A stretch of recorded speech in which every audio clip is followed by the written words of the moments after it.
Hey, welcome back to the Thundercast podcast. We are live. Hello.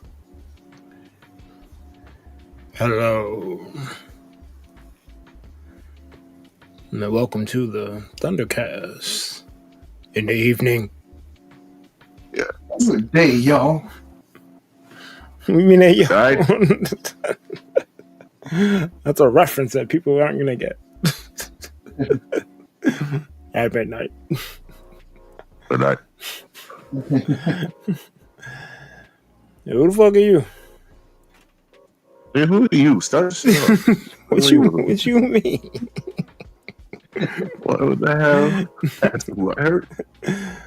Oh, this shit up. You know what time it is. You're chilling with the Iceberg, aka Titanic's Panic, Ice Age Akiji. Here I am, rolling like an avalanche, aka Spikeberg Mike the Criticizer, Hijack Frost, Brillo Riley, Shit. Hell yeah. Hell yeah. Stylo Stalactite, aka Monastery Maverick, Crowbat Tactics, Samurai L. Jackson, Hell yeah. Hell yeah. Hakuna Matata Signifier. You know, it's automatic light work around here. AKA Hiker Mike, Vin Treasel, Cardboard Killer, Cobweb Michaels. Fucking bestie. Need y'all to lock on, guys. It's a sheer cold attack. Shit, mind reader shit. Hell yeah. AKA Cool Kornberg, Fang McFrosty. You know, it's cuffing season. I put bitches on freeze. Don't freeze. Freeze. Dandy boy there. Welcome. I'm Fancy Boy Berg. I love the bakery. I fancy myself going there often. Yes. All that and such. I need to go grab some tea later. Profits. AKA Rosalina and Kuma. Shasta's a debuff. That's just debuff the whole party, bro. That's a fuck. Absolute 0 hour. Oh shit.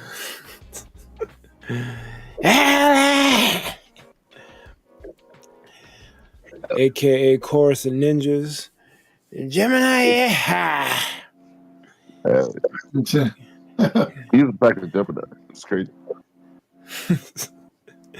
Curious George Clinton. Hell yeah. I'm the king of the swingers, whoa, in the jungle VIP. I'll reach the top and have to stop, and that's what's bothering me. Now that's how you pay the verse homage. You don't hold it hostage. I'm a native creative. Certified OV-ho hater.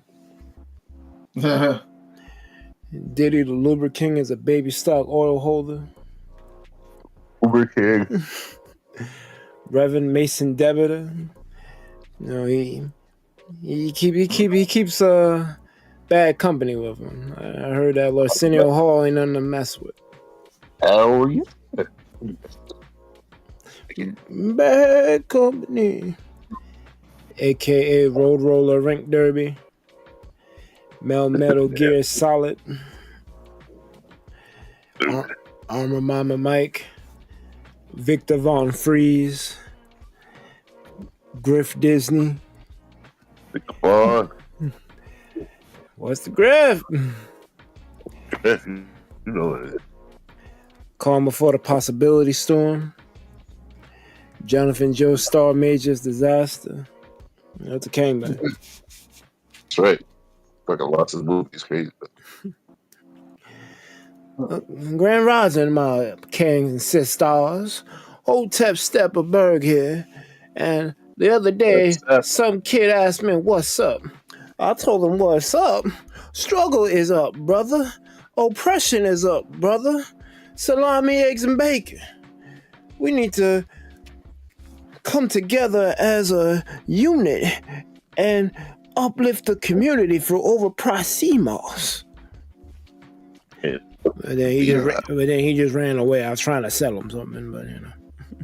Yeah, like scam. Smoke came out too strong. You gotta lead with the lead by. That's what it is. AKA Cannabis Knuckles. AKA Rare Formberg. Fucking with me or earn you a berg bite. Oh yeah. AKA DMX is my spirit animal. It goes rah rah like a dungeon panther. AKA Deckmaster like the GQ. That's it. GQ.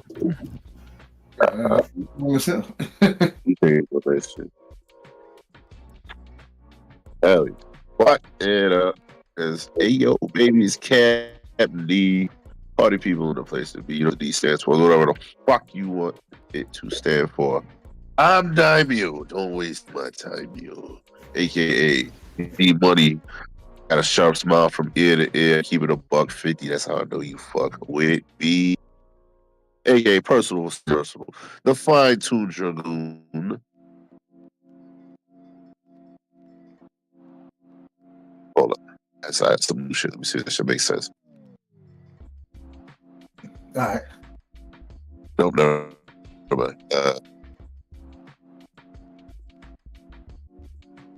Okay, there we go. Fine dragoon, AKA mine is a danger. The heart is flying like here, like Rayquaza, AKA Shadow Loop Balls. Tupac. Uppercut. Moon shine down, jet black bolt, the moon darkest night, AKA Ernie paid off. Goddamn, give it up, baby. My pensions. Move that shit up. It's my money and I want it back. Yeah, motherfucker, I'm gonna burn your chest like it hurt, AKA lost in your hall. Yo, pass that shit up. I don't even need money, but I'm gonna still take it. It's fine. It's that Mitt Romney AKA shit. Survive Merchant, bro. If you know it, pick it up. Pick it up. Bro, if you know what the fuck, I got that shit. I got sorted, bro. Nothing. Crazy out here. What do you fuck with that part of shit? That shit trash, bro. That shit low key trash for a minute, bro. Across the street, go up the apples and pears, and then you go to your uncle all the day. I'm saying, Crody, out the platform 9 3/4. Like it was kind of downhill from there. That shit crazy. Like, all right, but AKA Ray Down Joe, AKA.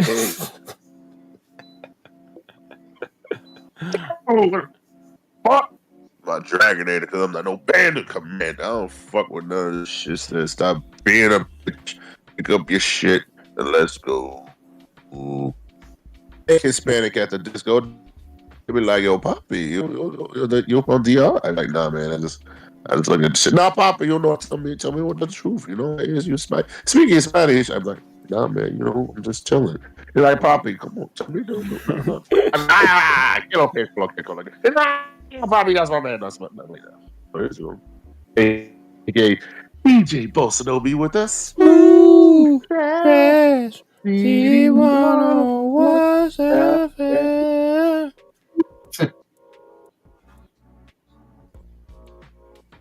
Yeah, you know what it is, baby. I'm pulling one of them old school move shits. You know what? You got the diamond in the back. The rooftop. You get to see what it gets to leave. Ooh. You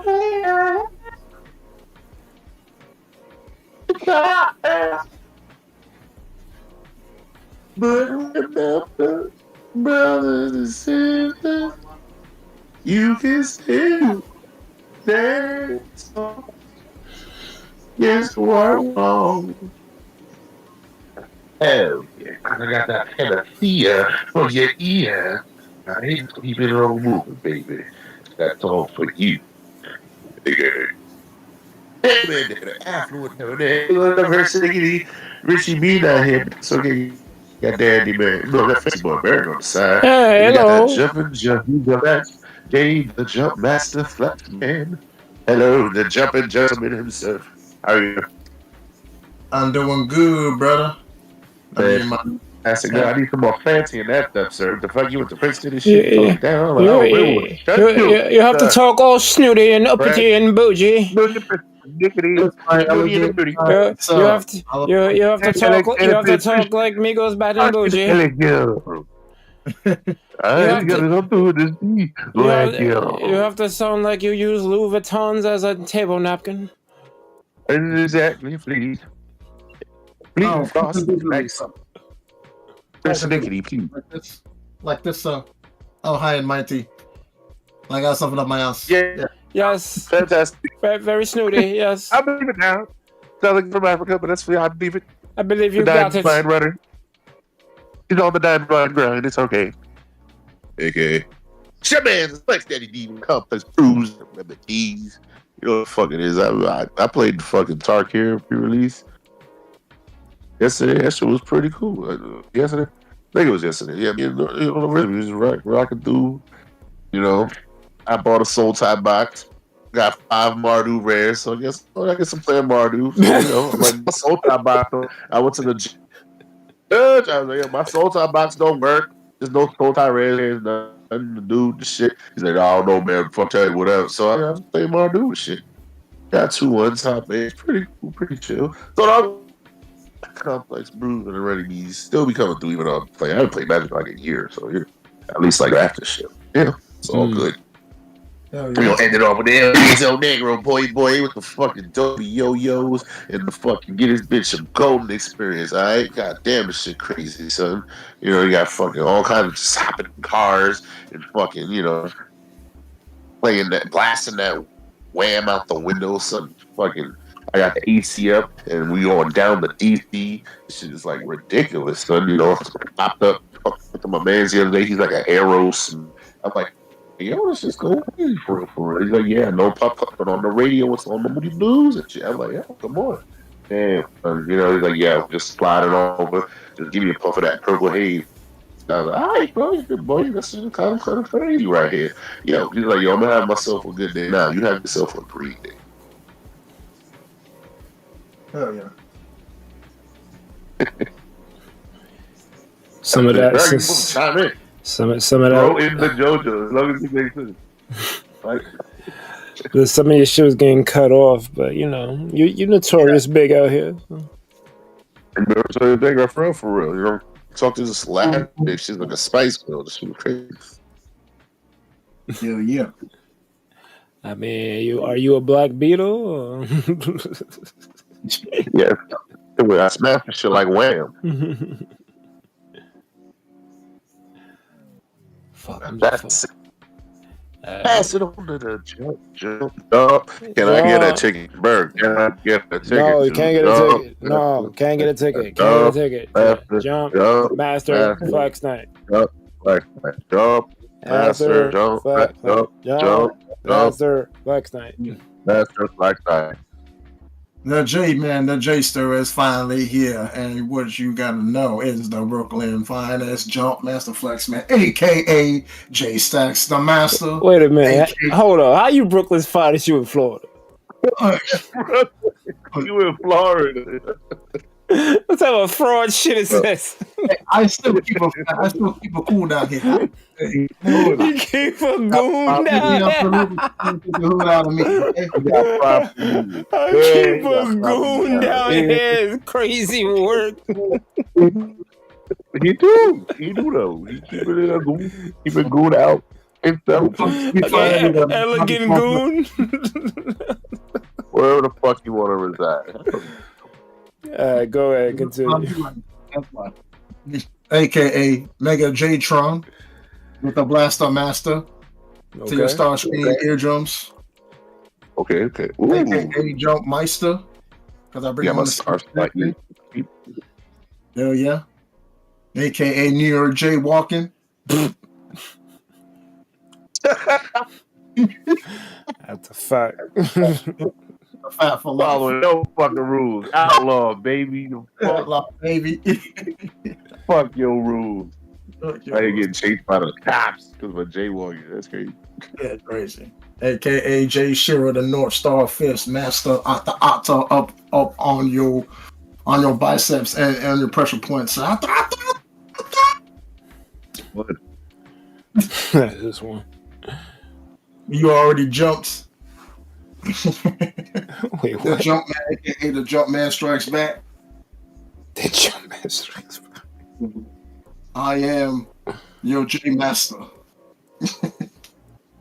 AKA Derek Jader, who knocks it out the park. Jared J. Oh yeah. Ain't no swing and a miss for me. AKA J Smith, the clean rapper. Jason. Oh. Hey, Will Smith this shit. Oh yeah. Yo, I don't need a cuss to sell records. We do gotta make movies and shit. Man, Wild, you Wild West. cuss a lot of fucking bad boys, you bitch. Well, that's not a music. That's not for the youth. It's not the Yeah. Not for the kids. Not for the kill. Not for the children. not for the children. AKA J Fresh, the Mentos maker. Yeah, that's it. J Fresh, the Mentos maker.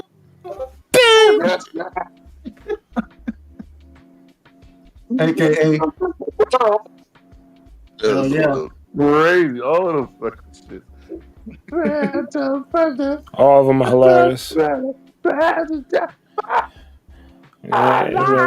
ain't got the one, and they're always doing a Kool-Aid ass smile, like, yeah, yeah. fucking Captain Falcon, yes. Peak assured, bro. Yes. AKA Giles Tails Prowler with the two tails. Because I keep Bars. it coming. Wow. No Sonic Boom Blast. AKA JOJ the Juice Man. Where the juice is pressed, but your man's never is. But is the juice worth the squeeze? Have the fucking loot. Yeah, so The juice is pressed, but your man's never. The fuck out of here. Absolutely worth the squeeze. AKA JR Wing. Because I'm about to bomb up the Switch 2 with his damn press release. Oh my god. About to somersault. That's a slobber knocker. You can probably do it in the Peppy voice. That's a Peppy JR. Peppy is JR at this point. Your father helped me like that too. My God, he broke his own wing in half. Watch out! I can't shake him, Fox. I'm too old. JR can't move and shit. Yep. I'm about to have him running like a scalded dog. Don't bust up that new gear. Oh yeah. Yeah, continue. All right. Let's see what we got here. Yeah. AKA Jerry Togard. I'll finish. With that guys, I'll finish. Yeah. Mr. Wave. Hell yeah. On the way, AKA Mr. J, AKA Holly's Pudding. Nice. Ooh. Wait, Mr. J. That should have been the first AK. All right, how you lead off with that shit? God damn. AKA Mega Jump Man. Oh, baby. I keep it blue with the cools, but I'm never blue all the way down. Okay. Down where? Wait. I hope it ain't blue down there. Shit. Hold on, wait. That sounds like a health problem. I told you on a broadcast, but I That sound like you need a private corner in X videos. Hey, listen, man, for real. You got options, man. AKA Jay Good will make a jump. What? Jump.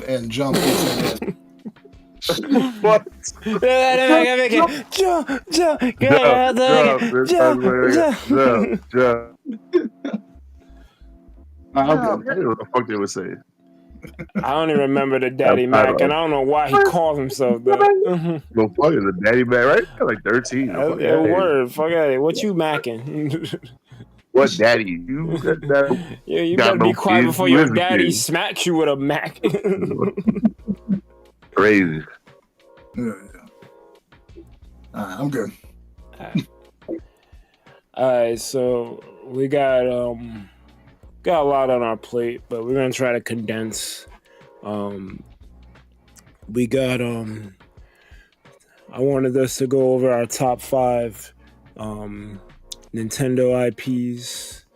I wanted to talk about the last Switch Direct and the past Switch 2 Direct.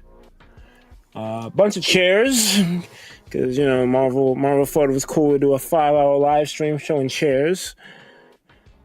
And, what? Yeah, we'll get into it.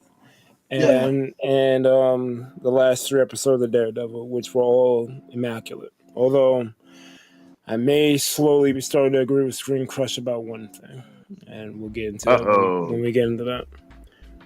I don't think it still harms the show, but he does make a good point. But first, let's talk about our top 5 favorite Nintendo IPs, and I'm gonna let Jay go first because I already know what number 1 is for him. At least I think I know what number 1 is for him. Okay. Okay. Well, I'm actually gonna start with 5, and I'll probably go. Yeah, five to 1. Yeah, start with 5. 5. Okay, 5 to go to the top. Okay. Does it necessarily have to be Does it have to be actual It don't gotta be absolute. You can switch up shit, but Super Mario first played on the Nintendo console. Yeah, basically same shit. Yeah. Okay. All right. I gotta say, okay. So top 5 for me, it's starting with number 5. I would say Mario and Luigi is my 5th favorite Nintendo IP of all time. You mean the RPGs?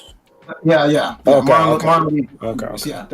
So I just always had a blast playing with this particular franchise, especially with Superstar Saga, that pretty much hooked me line and sinker all the way back in 2003 when I first played it for the Game Boy Advance. It was just a different take on Mario. It was just a more comedic take. It was a Mario game that didn't necessarily take itself all that seriously.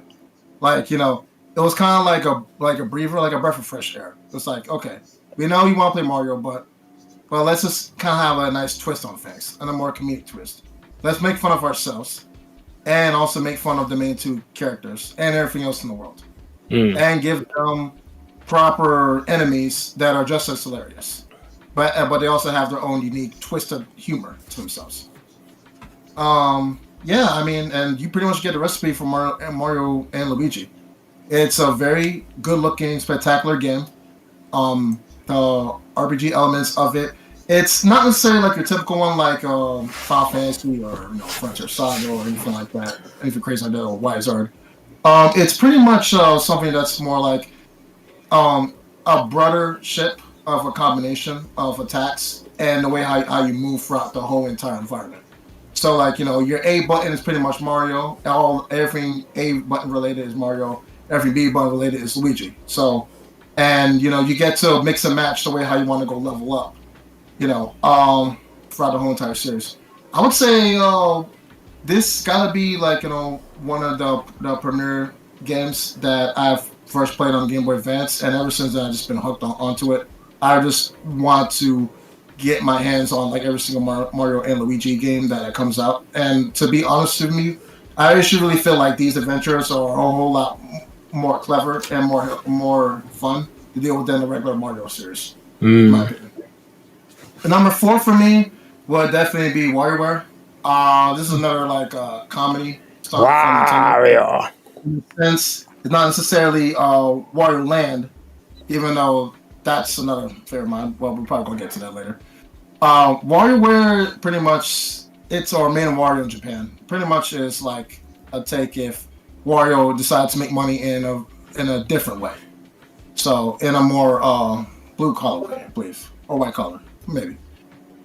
He pretty much wants to like be like the next big Nintendo-esque type of company, with his toys and gadgets and his micro games, which are his video games.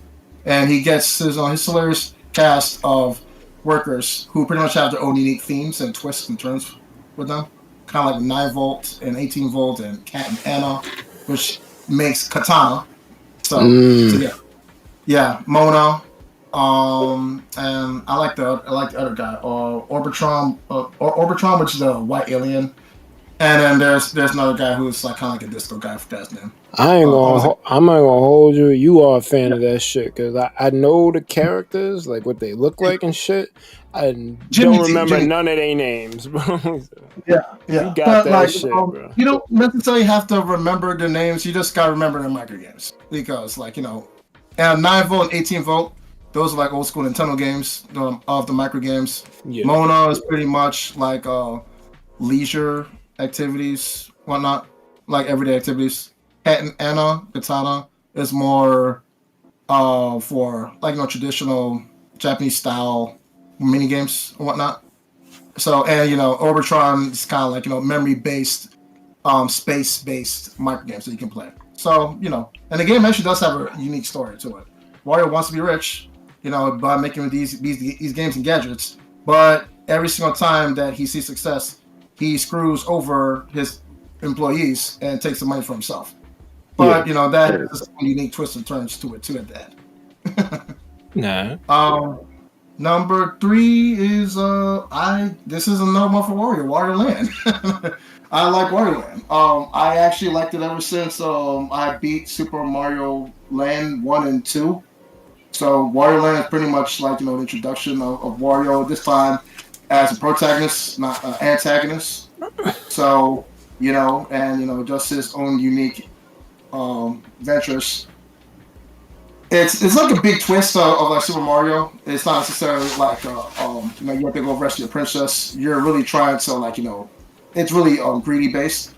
But like Wario has his own unique ways of how he gets his adventures done. He has Herculean strength, so he can bash with boulders for his his awesome might. And he can also twist and turn his entire body. So instead of using power ups like in Mario, like the mushroom or fire flower, you would get power ups that literally will completely shape his body. Like if he needs to get up in the air to a high platform, his face will turn into a balloon. Mm-hmm. Or if he needs to go through walls like in a pyramid, he will turn into a zombie. So it's a very unique twist of a platform, and I think Nintendo definitely nails it on the head with majority of the Wario Land games. Shaky was a very interesting twist, but that was more like a Wii entry where you had to use a remote in order to go shake and get as much gold as possible with like your side character. I forgot most of it, but most of the Wario Land games, you have a great time with it. If you want something that's like more zenier than Mario, but Mario-esque, Wario Land's the way. Now, number 2, Pokemon. No brainer for that. I've been a Pokemon fan ever since Pokemon Yellow, and I've definitely been here for the enormous ride ever since, all the way down to Pokemon Violet. Pretty much every single entry, has is more uniqueness to each generation. But I think that what really seals the deal for me is pretty much Gen 2 and Gen 5. So, Gen 2 was pretty much Gen 1 times 2, but with a more bigger adventure. I would even say it's a little bit more than a DLC expansion, if DLC expansions even existed back in the day.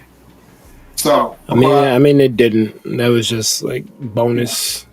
Yeah, it was like a bonus. They didn't have to do that shit, and they gave us like a whole nother campaign, basically.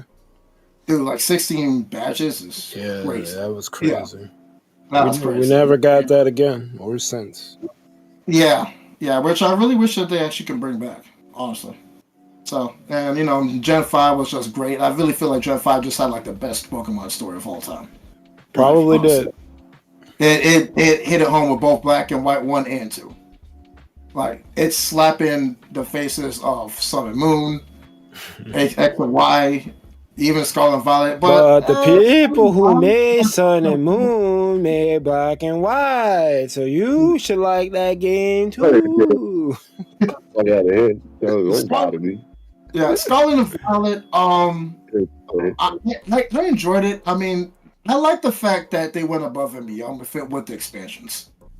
They kind of did what they did the last gen, but with this current gen that we have right here, it makes it worthwhile to get those extra expansions. I mean, it's good, even though they kind of feel like movies in a sense when it comes to storytelling. But it gets the job done with all the type of legendaries that they can go get, and it's an extra addition to already well kept game. I already don't have a lot of problems with Scarlet and Violet, but there definitely is some, like when the frame rate drops to 2 frames to the point where the game has a freaking heart attack. You can't move straight, moves like a Game & Watch character. But other than that, it definitely improves over time. You're definitely gonna love the characters, the premise, new Pokemon.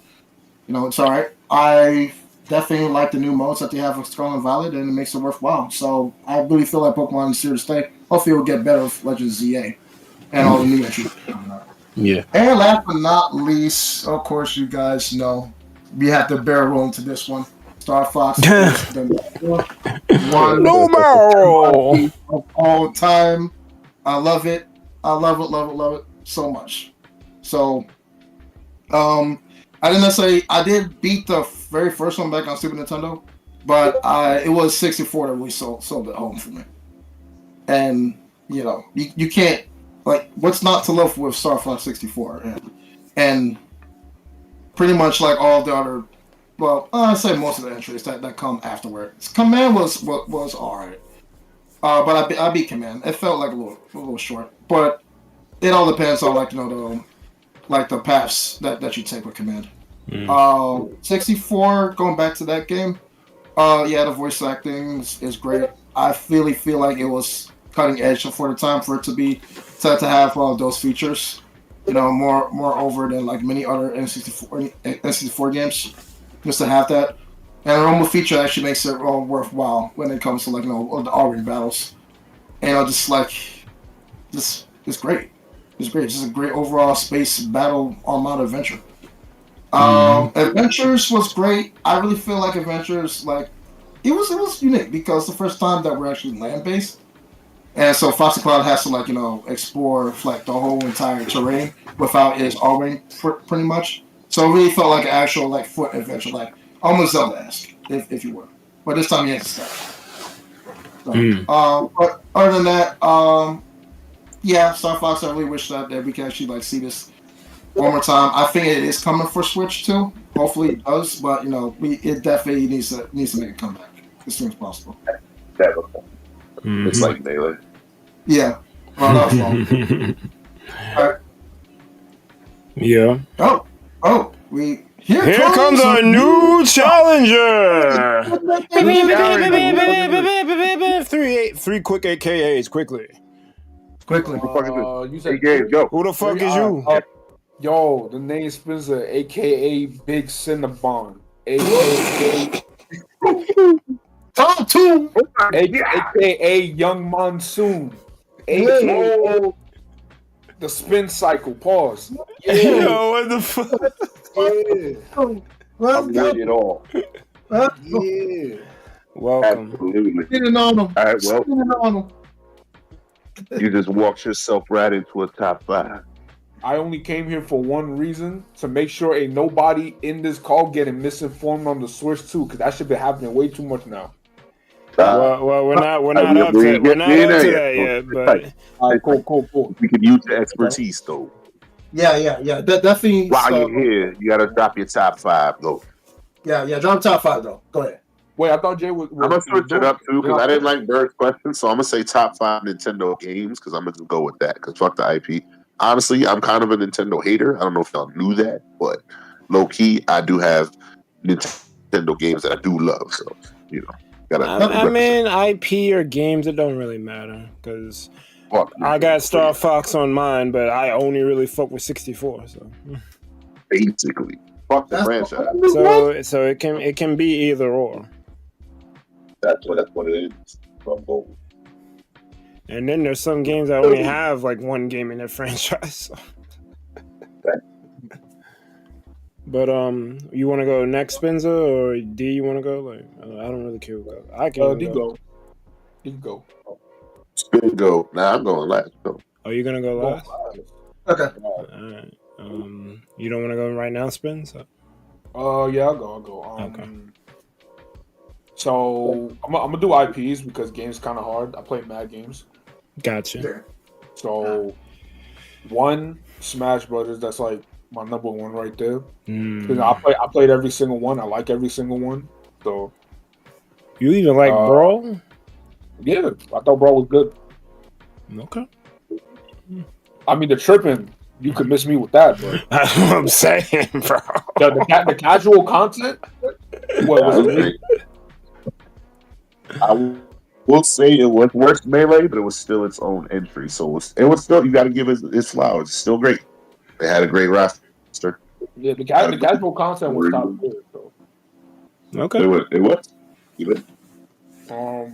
Number 2, probably Metroid. Metroid Prime was kind of like the game that got me into Nintendo. Hell yeah. It's right there. And number 3 is probably Fire Emblem actually.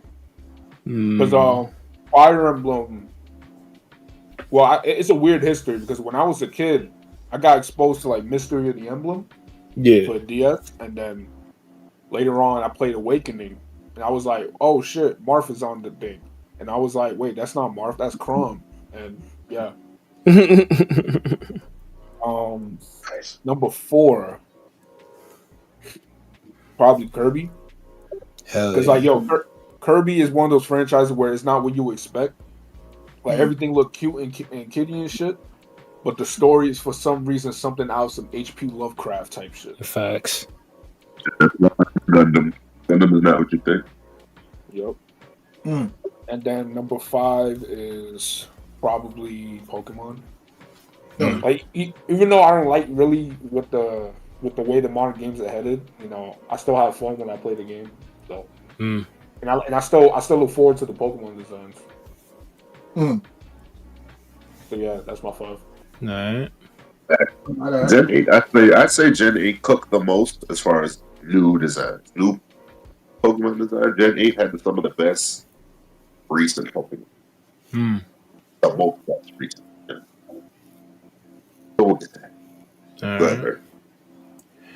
Alright, so I'm gonna go franchises. My 5 is Golden Sun. Nice. Like that. I'm a fan of RPGs just to begin with, but not all RPGs are made equal. But what was unique about Golden Sun was the whole Digin system or Jin system, where basically it's like you take these little summons and you can kind of like organize them in certain ways to like make your spells stronger or do shit in the overworld. Like, well, it was almost kind of like a puzzle inside of an RPG because you had to like set your shit up accordingly. Like, I really fucked with that mechanic a lot. And then Golden Sun story is just like really good, and I'm like always having my fingers crossed in the back of my mind like they announce a remake of this shit, because I would love for this to get like it's probably not gonna get like something like the FF7 remake treatment, but just like update this shit. Like, you already got a 3D model of Isaac, just fucking go the whole way, just redo the shit in 3D. It'll sell. At least I think it'll sell. My 4th entry is Advance Wars. I fuck with the RTS shit, and Advance Wars kind of made it very simple. So it's like you just gotta worry about your tactics and not necessarily about like if people are gonna be permadeath or not, like Fire Emblem. Although later Fire Emblem games like removes it, but I don't know. It's just like something about its simplicity and basic shit just like appealed to me. And, like kind of like scratched that whole tactical itch because it came out at a time where because I fucked with Age of Empires when I was younger, but after a while I drifted away from that shit, and Advance Wars kind of just scratched that itch of being able to command an army and take over shit. I fuck with that franchise. My third entry is Star Fox. Hell yeah, let's go. Problem is, I'm not as big of a Star Fox fan as Jay or maybe other people because I only really fuck with 64.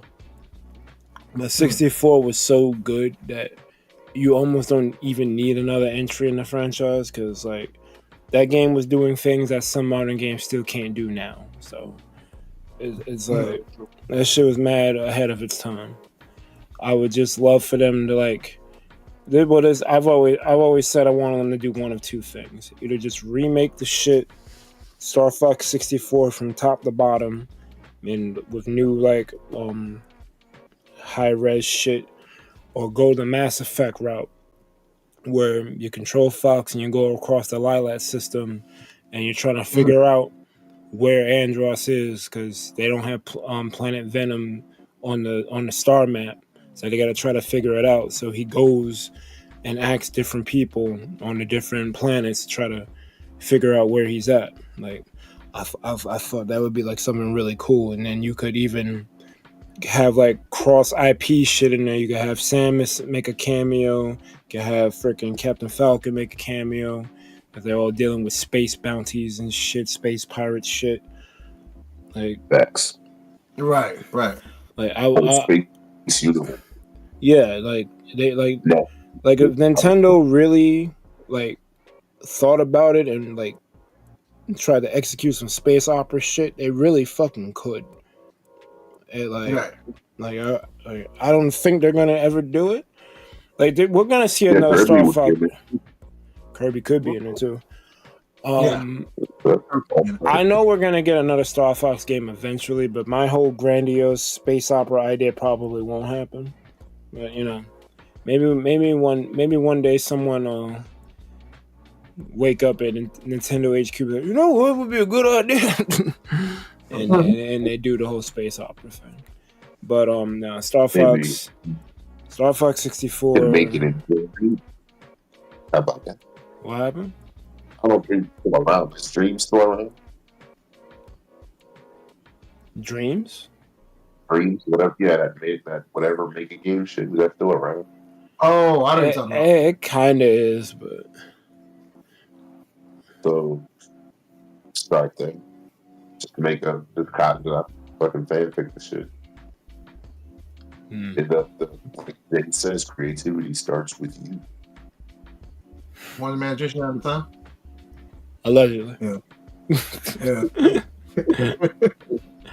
Nah, but back in I think it was episode 1 where we did the top 5 no notes things we gushed about Star Fox 64. Like it's just one of the greatest games ever made. So like, I don't really got to rehash that here. But if you have not played Star Fox 64, you're doing yourself a major disservice.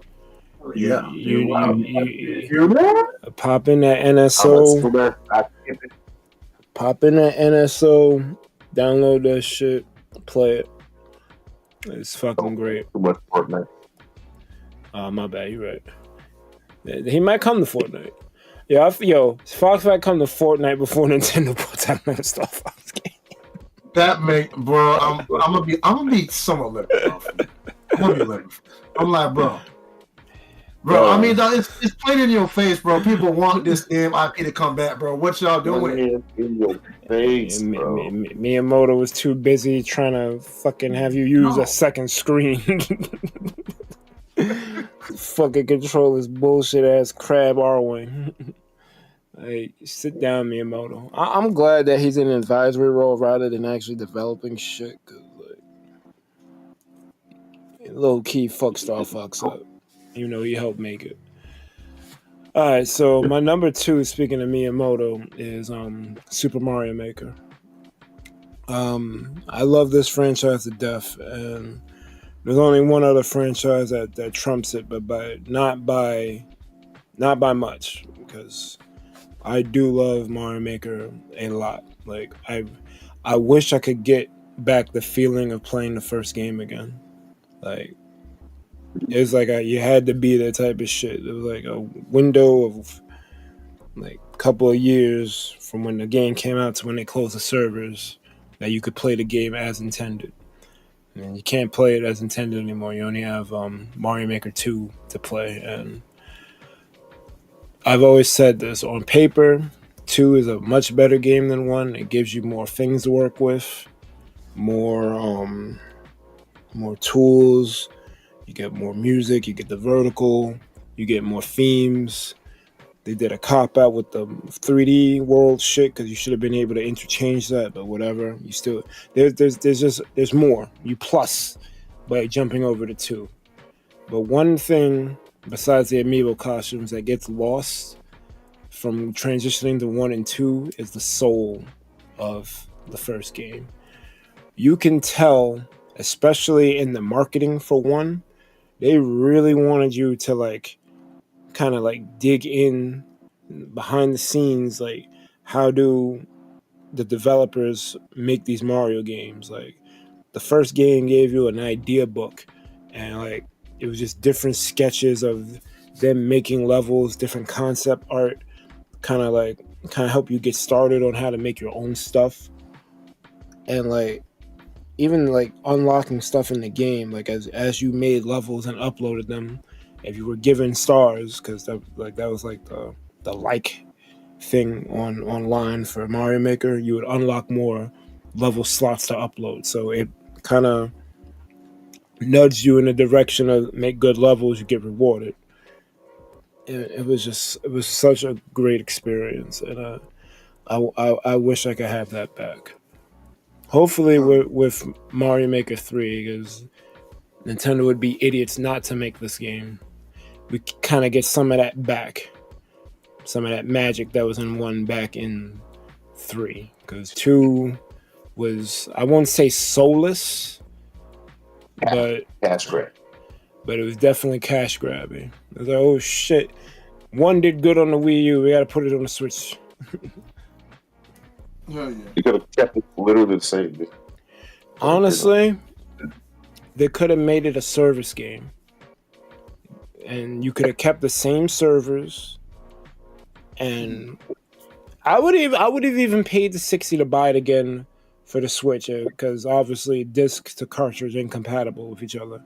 I would have bought it again just so I could have it on there, but keep the same servers, keep the same infrastructure. Instead of just, 1 is done, system down.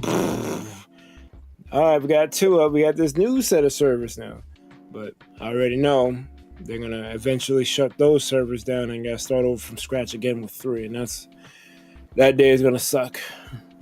And that fact has kind of kept me also not from diving into the game as much as I did with the first one. Because I know there's a finality to it. This game is not going to last forever. But I shouldn't have let that bother me too much. I should just have enjoyed it for what it was, because everything is fleeting. But it was just kind of a pinch point, pain point. Like, bro, like it does not have to be this way. Oh, don't fall to the dark side. It's pain, and it comes from assassinate. That's where it comes to. It's to suffering. Suffering. But that's you recognize that. That's just so. But with that. I love that franchise. I even bought the whack ass 3DS version. Like I supported this fucking franchise. I bought all 3 of the games, so it's like I want them to continue it, and hopefully they do. My number 1 pick is Pokemon. Now, I've been very critical of Pokemon in recent years, and a lot of it comes from the fact that I started from Pokemon Red. I literally played from Gen 1 all the way up to Gen 9. So I have fond memories of this franchise from the beginning to now. Even in the games that, well, except for Gen 7, I don't have any fond memories there. But even in the games like Gen 8 and Gen 9 that have some shortcomings, I still have like things I'm like, oh, this is actually cool. I'm glad they did this. So when Pokemon, at least in my mind, makes a perceived boo-boo, it kind of hurts because it's like, you don't know your history. Like, you got mad games under your belt where you knock it out the park. Why are you floundering here? And it just, as someone who's a fan of the franchise, it hurts to see like the thing that you enjoy kind of like miss the landing. Like, a lot of people love Gen 7. I'm not one of them. A lot of people abhor Gen 8.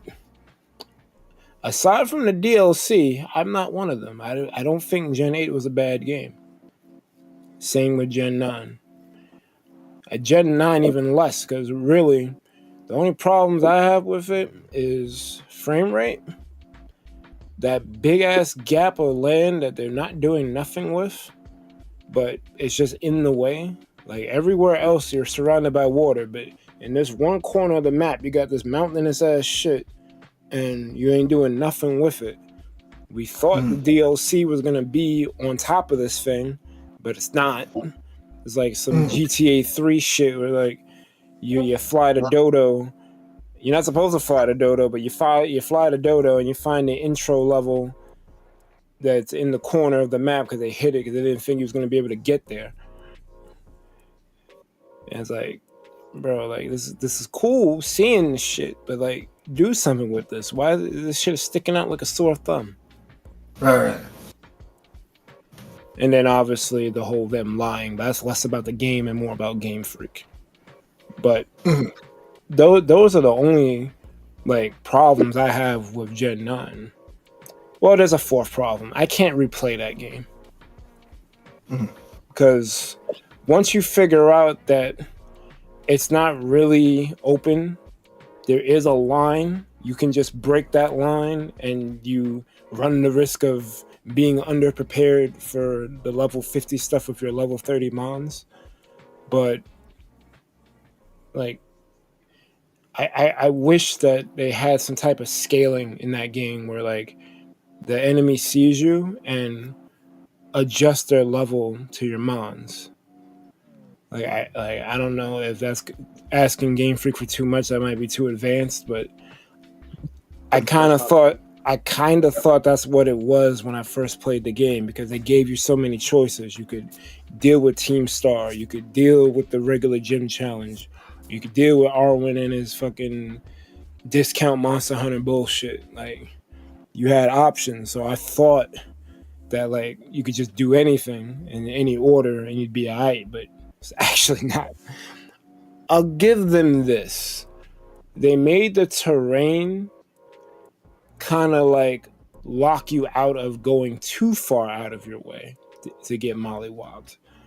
Like, at the end of the game, it's kind of like, all right, you made this bet, but early on, you do need to have your Miraidon or Koraidon upgraded to a certain point to get to certain places.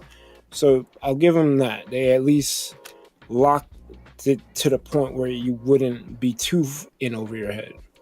But I still wish there was some type of scaling. Hopefully we get that with the next game. But yeah, Pokemon, there's too many good games in the franchise, too many fond memories, too many Pokemon. Like there's so many Pokemon that are cool. It's like for Pokemon to really not be anyone's number one after all this time is like it's gotta be a top 3 if it ain't one.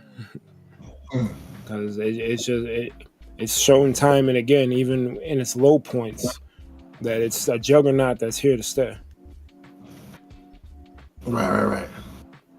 And that's all I got. Solid stuff. All right, D. You're 5. So, interesting list. A lot of times you kind of think, what are the reasons these things resonate with you? Especially as an adult, you kind of just think and reflect and look back and feel nostalgic for things. First on the list, because again, I'm not really a Nintendo fan. Even as a kid, I was always a Sega kid, so I was like, this shit, y'all corny, y'all whack. I didn't have a system till 64. I mean, you had the first Nintendo show, but I was like, whatever. I'm gonna go play basketball. Whatever. So I was never like I was the way me and Rich talk it, we walk both. We call it we walk both paths. We've seen game shit. We had bitches flashes their titties when we were kids, but then we also played fucking Sonic. So you're an entire person, which is I kind of advocate for everybody. Don't just be locked into internet shit. Go out, experience life, go for a walk, trip and fall, go get sand in your shoes, do everything, see what everything like has to offer. So for 64, I only had 2 games for 64. And one of those games was Yoshi Story. Now I'm thinking why for all this time do I still remember Yoshi Story? Not only was I a dinosaur kid growing up, because I loved everything. I'm thinking more so Yoshi Story. It's what really doesn't get addressed is the audio. Each footstep, each enemy, each kind of attack, or even the environment of the world, all of that, the audio cues and the placement is top tier. It's very ASMR. And as a kid, so I'm why am I coming, back to this game? Why am I enjoying it so much? Because outside it's chaos. But Yoshi Story, very comfortable. It's very I can understand why people fucks with ASMR because it's just like that. Playing Yoshi Story for a little bit, it's playing or just being in a ball pit. But then sometimes you walk out and there's a bunch of pillows, and sometimes there's a balloon that shows up, and those balloons will pop. That's a little bit of dark, whatever. It grasps a lot of childhood feels or interactions all in a game. And the designers of that are very clean and clutch for that. So it took me to I was just sitting here thinking about it. I'm that's a lot of care and attention to how a child perceives things or interacts with things, especially from an audio, turn it into a feeling, turn it into a vibe type shit. Yoshi Story was the quintessential kind of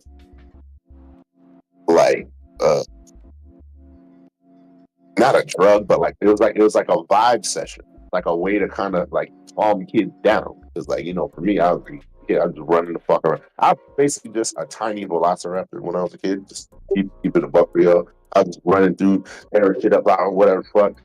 Can't catch me, I'm out. But for the Yoshi Story, it was a time to kind of sit, flat, feel shit, get cozy, get comfortable. That shit was your Ritalin.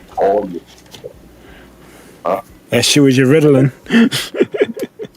That's what my Ritalin, 100%. That's what kept me still. It kept me I'm clouds, and even the craziest shit.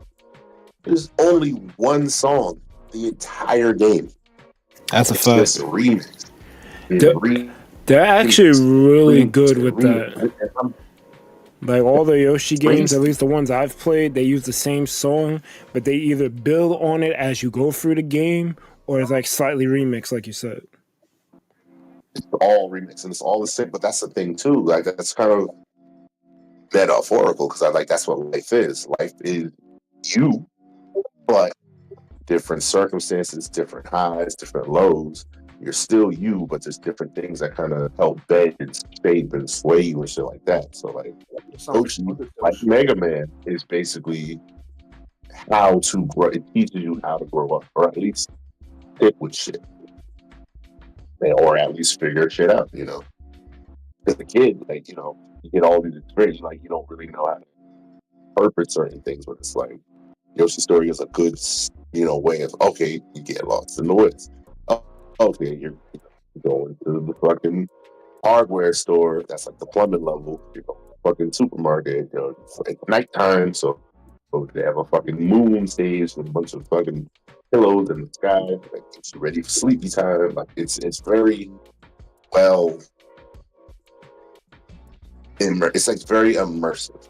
Like very immersive to the point where you hear, see, and feel all of what the game is trying to like do for you. It's like as a kid, like I'm just like reflecting. I'm like, why do I even still remember this? I'm like, oh, okay. These motherfuckers were talking about it. So like Yoshi Stories for real. Like think about it. You're just a kid, up in you dropped in the woods, and you figure that shit out. But you got your brothers. You have your brothers and sisters. So like subtle, and there's no words. It's all subtext. It teaches you how to, you know, navigate the world, especially like as a young kid. So like, I gotta give props to Yoshi Story for that. I don't think, you know, anybody thought about it, discussed it to that degree, but you know, that's just a little bit of that. So. Second game. That's pretty deep. Yeah, that's deep. We owe it to ourselves to, you know, accept and reflect and put perspective on the art that we enjoy. Tatsunoko versus Capcom. I don't know if anybody has played that shit. Yes, sir. Yeah, I think everyone in the calls played this shit. That's only a Nintendo game. It's not a Nintendo game, but I played it. People don't realize we are in a FGC golden age. I'm what you would call an 09er. I remember when there was no new fighting. When I remember the only fighting game to play was Melee. That was underground. There was no acceptable kind of popular fighting game for like a good span of like 2003 to literally 2008. Yeah. And like there was Melee and like that shit was old then. It was like 2006. Melee was technically old. So like, but people played it. It was underground. It wasn't, you know, popular. And like, thanks for the raid that you died of. Because when I talk about the walking both paths part, it was not always popular or cool or even accepted to be like, you know, gaming like that, or at least to be good at gaming, you know. So you had to literally find the people who were also doing it, but also going through it, and that's really how you kind of make your trap. It's how you make your click. It's how you know, pick your homies or whatever. Thanks for joining on the raid. Like, pre-internet, like, bro, like, you know, go outside and be black and play games and not get robbed or ridiculed. It's one of the two. You get robbed, you get ridiculed. That's it. That's actually the only two options, you know. But then once you find out, like, yo, that guy was talking about fucking shine dashing, like, what the fuck, man? You okay? This guy knows talking. Boom, that's your home. You find that you fucking hang out with that guy. You fucking exchange information and hope for the best, because it was a very rare thing to find someone openly accepting or talking about gaming like that. So the era of the 09 era, when we had Street Fighter 4, the Tekken 6, and then finally Tatsunoko gets not enough credit. Tatsunoko is why we have Marvel 3 point blank period. Pretty much. That was literally the steps. That was the tech demo to let people know, okay, this is kind of something that we should look into. This is kind of something that it's kind of something that, you know, and that's what it was. Like the Tatsunoko, it was a throwaway game. but it was so damn good, and it was so prolific. It rippled. It wasn't popular. It wasn't like on the front page of anything, but it was so well done because of the Katsunova IP. I don't know shit about that, but whoever was the fans and they were super dedicated to the shit. Like, yo, you had to respect the amount of work put into the shit, like the fucking whole framework of combos and ground bounce, and after it was basically a very bare bones manga, but it was so good. I say this time and time again: when a fan is involved, the shit actually is gonna like be good, because like when corporate is involved, they only care about will it make money. But when a fan puts his like blood, sweat, and tears in that shit, you can tell like it's a labor of love. Like this is something that I want to turn out good. Yeah, that's why Tatsunoko was good, because there was fan involvement. It's not even fan involvement. It's the people who were developing it were fans of what they made. They had to be. Well, you're kind of being a little general, because like I'm pretty like nobody really. You're not gonna not be a fan if you're working on. You're not. It's like to say that I'm gonna crank this AI machine and make me a whole bunch of games. It's like I'm pretty sure game developers are fans of games. You know. Yeah, you can't be a fan. You have to also know how to make a game. Right. Exactly. But they could have taken that IP and not have done it justice. That doesn't disqualify. Because I've played that game and it feels great, and the characters actually, they do what they're supposed to do. The gotcha man people look like from the shit. That's where I'm getting at. I mean, I get what you're getting, but I don't know if what if the devs at Capcom are big fans of Tatsunoko? They could or couldn't be. The idea, even if they weren't, the idea that the game design principles are so immaculate and shows a level of mastery that could literally be fucking Barney versus fucking Sesame Street. You know what I mean? It could have been, and it was like literally the level. The risk that they put involved, because these are just a bunch of just shit happening. Literally 70% of the roster, nobody knew who the fuck they were. That's what made it really stand out and strong. Plus, it was just cool. Like a lot of people miss that it's okay just to be cool. Facts. You don't gotta explain shit. Just be cool. Like, just let it rock. Let the fucing vibe speak for itself. Everything gotta have a narrative. I would argue that Blaze Blue kind of forgot about that. Yes, Blaze Blue was just fine. Not knowing what the fuck these motherfuckers are. I don't need to know. It looks cool. He did a cool thing. I gotta do something cool, but simple. That's really what it is. People want to get too fucking egocentric. This is cool. What's it? Was born in the year 1973. His mom was a baker. What the fuck, bro? Just do a cool thing. Yes, let the vibe be. People get too grandiose with it, but Tatsunoko was like super fucking underrated, like super quick. And I found myself playing this shit. I'm just like, this is a weird fucking mix, because these tracks are like from the 60s and shit. So nobody knows who the fuck it is. But like mystery, that era of not knowing what the fuck it is, but the design still carrying through. Like these motherfuckers was noble in the 60s. These motherfuckers, like my granddad's fucking type of characters, but they was fucking putting this shit in. Like, that shows that heroism echoes. Like, it doesn't matter where, what time, whatever. It's all a human experience. Like, you could be doing cool shit and rebellious no matter what else, Mm-hmm. So, now with the springboard, that is the secret silent hero. That's the fucking Gohan to the future. Gohan. That's the Gohan. That's the Gohan who died. That's okay. You got it. That's the Gohan that didn't get saved by Piccolo. I mean, he got Trunks right. He got Trunks ready. Trunks is Marvel 3. Go hard. Fortunately, that's always been. Yeah.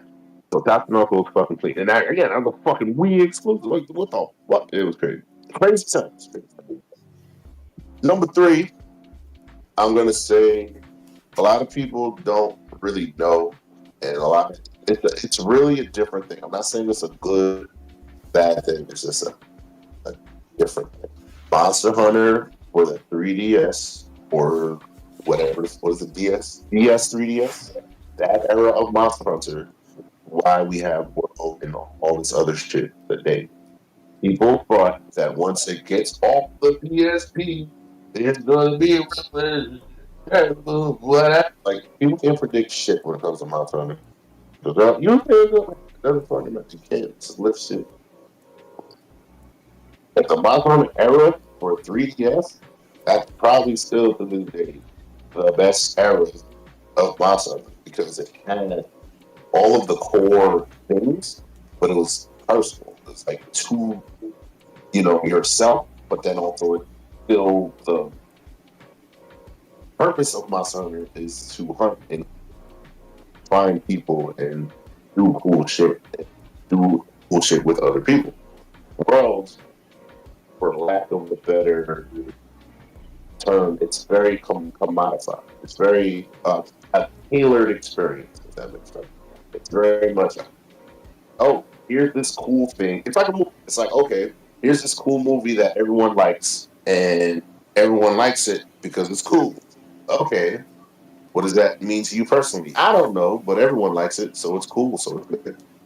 Okay, good enough.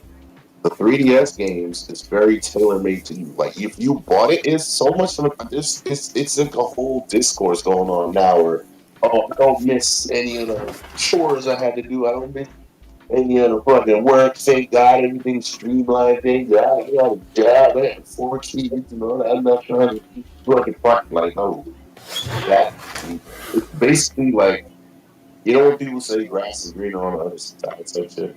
Yeah. Oh, the grass is greener where you plant, water, and fertilizer. That's what fucking green. So when you're taking care of your own shit, going through your own experiences, figuring shit out, it's the hard way. And then you find somebody who's also doing that thing. That's what makes the fucking bond stronger. The difference between New Hunter. The New Hunter is a tailored experience.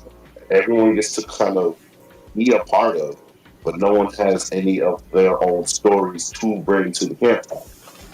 It's just a big bonfire that everyone sits and enjoys. Versus, I'm fucking, it's dark out, I'm going through it, I'm lost. I see a fire. Oh shit, let me go rest. Oh, somebody going through the same shit also finds a fire. You meet that person. Oh shit, how'd you get here? Let me tell you how I get oh shit, that's crazy. My story's this. Boom. Instant, bro. That's the old hunter. That's what's missing. That trial, the hardships, literally hardship versus flagship. That's the divide. Not better, it's not worse, because clearly it's commercially successful, but you don't have that. You don't have. You don't have. Name 3 new monsters from the new game. Even though you just started playing it, name 3 new monsters. Right down.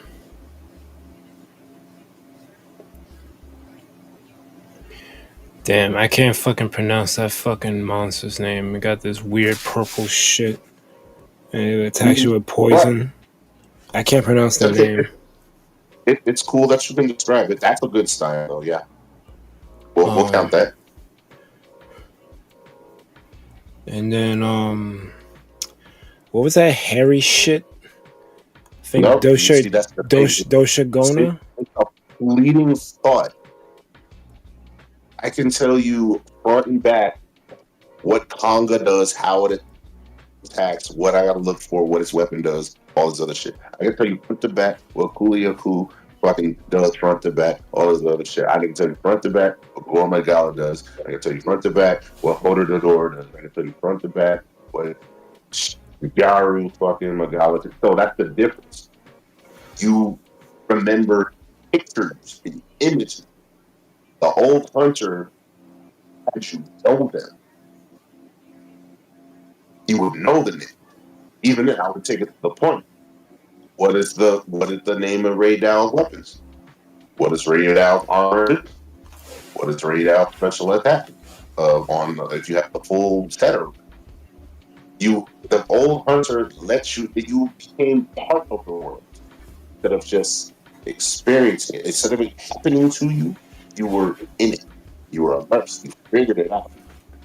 You passed it off. And then that's what you Well, that's who's fucking knowledge about markers who haven't even come back, but that's just how it is.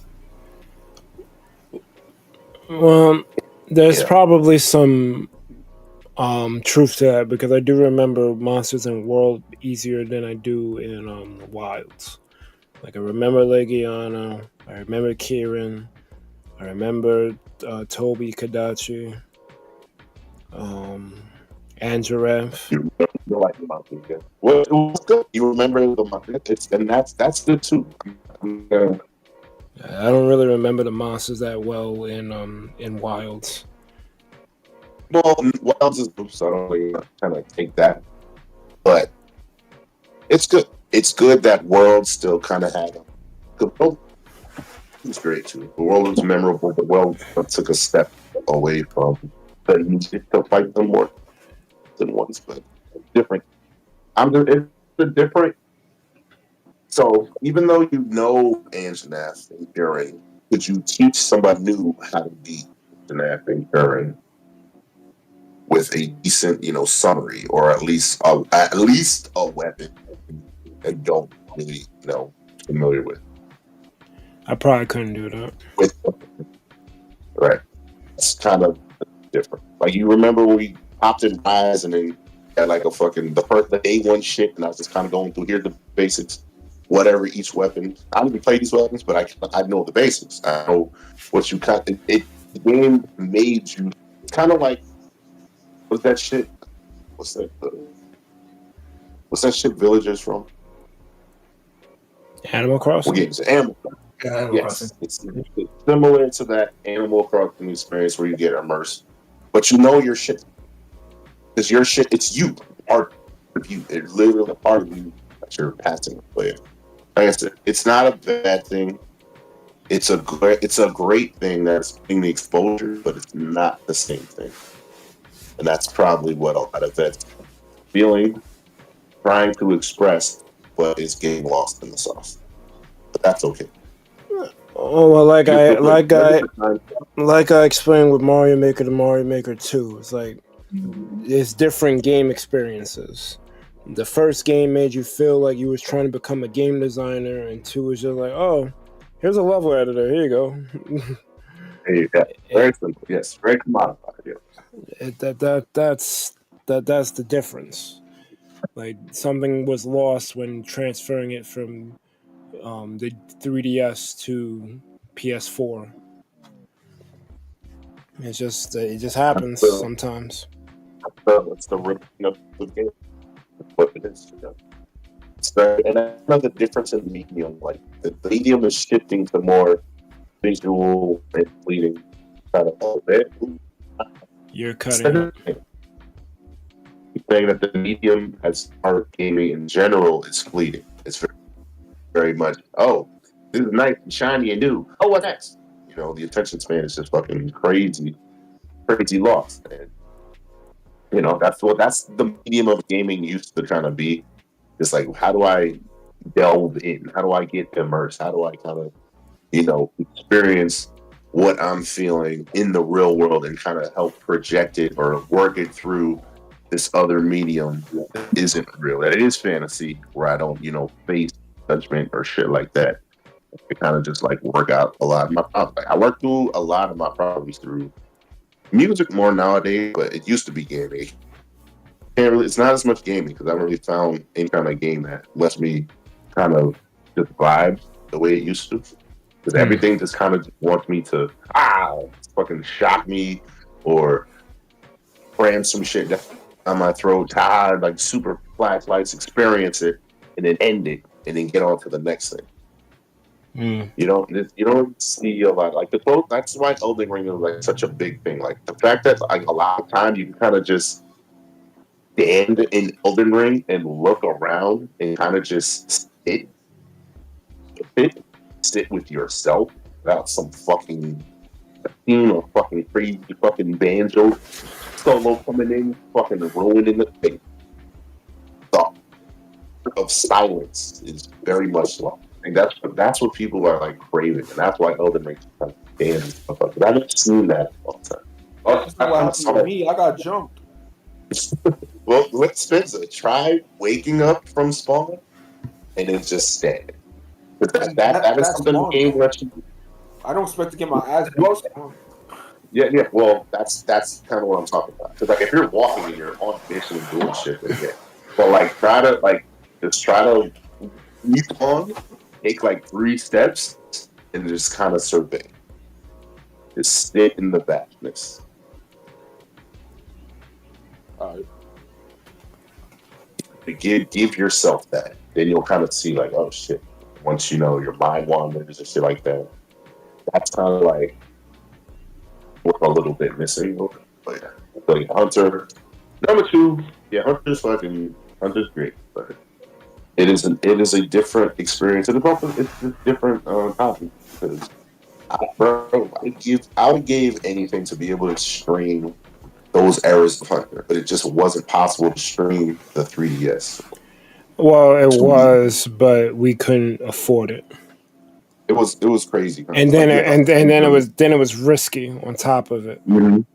You'd send your DS to Japan for like $70, and they had to work. They send it back. What if they don't send the shit back? When they send the shit back, bro, it was fucking crazy. It was all this risk, but some people did it. But yeah, unfortunately, the technology wasn't where it's at to kind of show off the prime peak of what I'm trying to describe.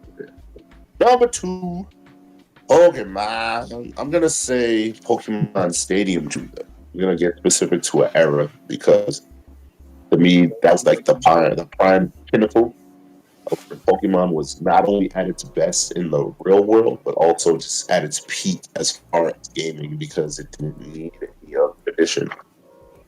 That's why, to me, Ruby and Sapphire, though it was cool to see new Pokemon, it kind of just had, ever since Ruby and Sapphire, it just felt like every next generation removed something or just had something left. It just had something that's serious. Like, Gen 2 was the only time Pokemon history where it improved completely without removing from the whole. I agree. Which is rare. It's rare. It's rare to have that because I think they did that because they didn't expect the sequel. So they really went all the fuck with it. So like the fact that it was like that era because you had the fucking Beanie Babies, you had the fucking Pokemon cars, you had Pokemon pinball and dungeons, so like it was literally Pokemania. But then like the fact that Gold and Silver came out, and then Crystal, and then Stadium 2. Stadium 2 was like the literal perfect culmination because you were able to play the game on the TV, which is unfucking heard of. It's just a feature. It was just a feature. It wasn't even like the main draw. The main draw was the 3D battles and all this other shit. It closed or whatever. But the fact that it had so much, it felt like a plaza. It wasn't just a game. It was like a fucking mall. You could do fucking whatever battles. You could climb the depth gym tower. You could do the fucking other shit, whatever. Do the fucking like remember those schools you walk into? They had fucking schools, the tests and shit, and the fucking Rhy'zrd cut a log. Fucking shit, Mr. Mind, bounce a ball, like it had mad mini games. Like it was the peak. Like all 251 Pokemon. You know, it had the hype, it had the epicness, it had the music, it had the design. Like all of the attacks were just, super fucking animated to the best it could be. Like Arrow Blast from Lugia from Stadium 2, no notes, perfect animation, best thing ever. again, that era of Pokemon was just the pinnacle.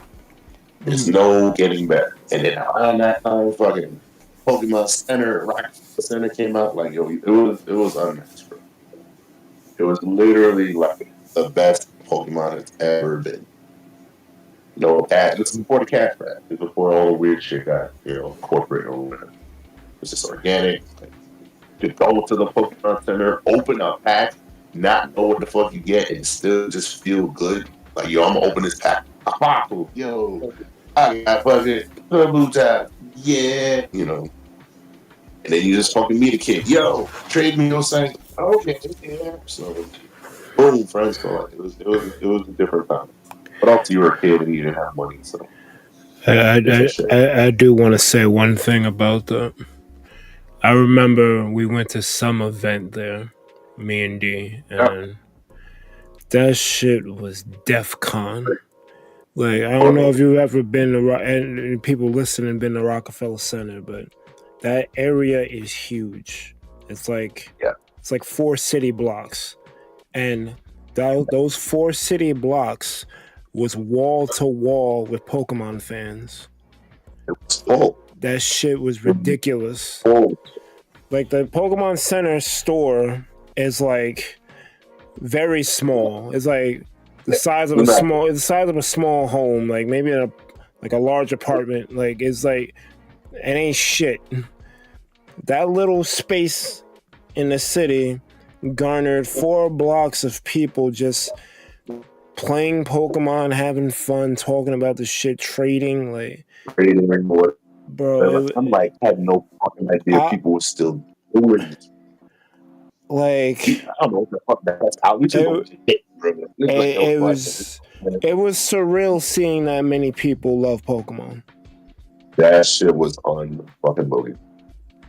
I was taken. I'm like, wait, but it looked like Manhattan fucking congested anyway. But I'm like, it was more crowded than that. And then they were here for that shit might have been more crowded than Comic-Con. It was. That shit was crazy. That shit was insane. I'm like, wait, what? And I've never seen it that packed ever again. Never.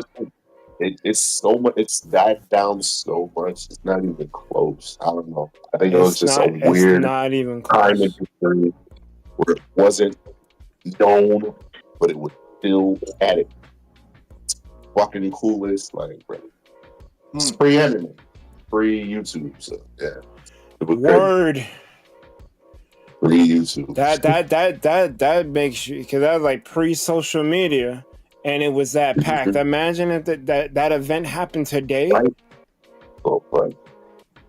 I can see that. Well, there'd be a lot of jumpings because your man's trying to stand in front of the vending machine. He's getting fucked up. Yes, so Pokemon. Listen, this shit rings deep. It's not just generational. Tree stuff or whatever. It goes way further than the game itself. Like, the IP is too fucking powerful, too fucking strong. Number one, and to this day, it's still gonna be Smash. Smash is still probably like one of the best games to ever be made. But because that's kind of where I found my competitive soul, honestly. That's kind of where I found, like, thinking it doesn't making it. It's been a weird way. Coming out of high school, I always had like a kind of shadow aspect, I guess. It was just like a big kind of like facade of not showing people who I am, type shit or whatever. Which, to some degree, I am pretty stoic. I am pretty kind of to myself. I'm an introvert or whatever. But I guess when I find a crew that fucks with, then I can kind of just be more expressive and shit like that. But there's a guy named Guy, Shout out to Dr. Vulcan. I don't know if anyone knows. He's like an old Smash guy or whatever. We had Jensen. Jensen was kind of like the older brother who put the fire to you that every older brother needs to, while not kind of being a bitch, like trying to fucking break your leg and shit. Like, Be a bitch. You need a person in your life who wants you to be the best version of you, or wants them to be able to beat you while still improving your own self and themselves. So it becomes a symbiotic relationship. That's kind of just how the world works. If I get strong, you get strong. You get strong, I get strong. Vice versa. Like the first time I experienced that was Smash Melee through Jetson. That vote. It was interesting. It's like I was a big Yu-Gi-Oh head. Big on Yu-Gi-Oh. I was kind of good. I was kind of nice. I was not the best, but I'd say up there with the best. Like I could kind of like fuck up a rando any day of the week, and I could probably beat some of the better people. And that's kind of what happened. Like, you know, ran at Jetta, he's like, oh yeah, I don't play you.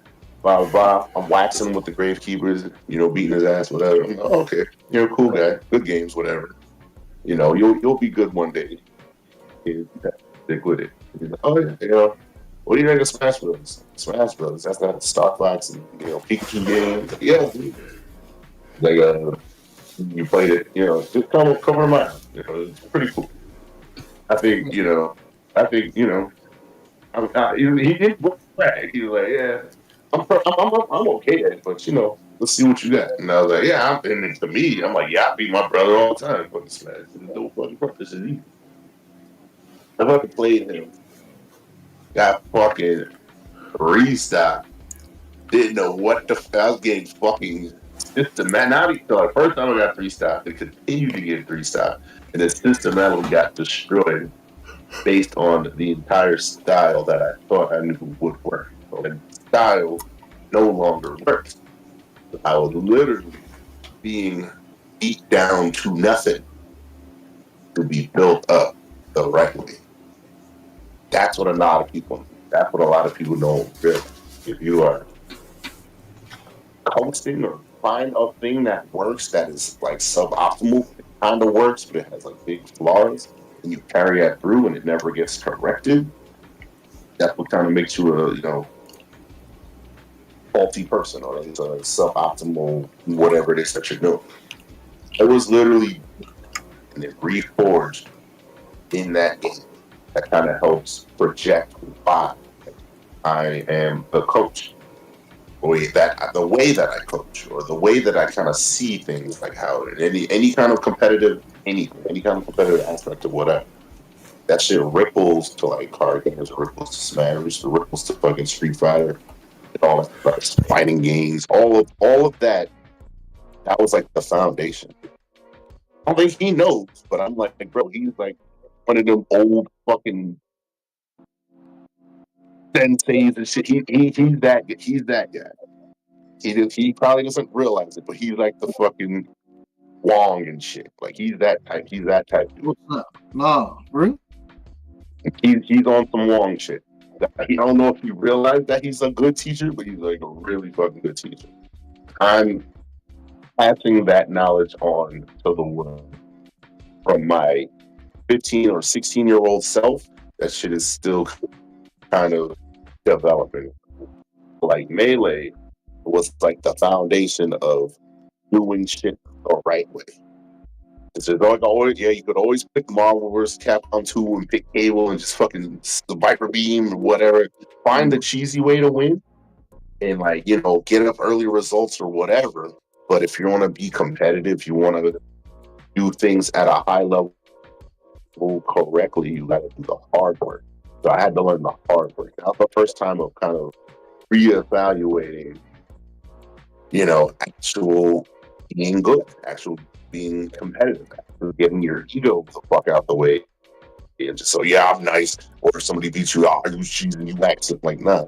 And that shit, you know, continued. It continued into like sports, continued into like design, it continued into like card games. I had to redesign all my decks and shit. It was like a whole thing. you really beat down that ego or whatever that was kind of carrying you, but was also always false. That's the shit. Like, so Melee, to me, like, people want to get all up. Melee is like kind of perfect.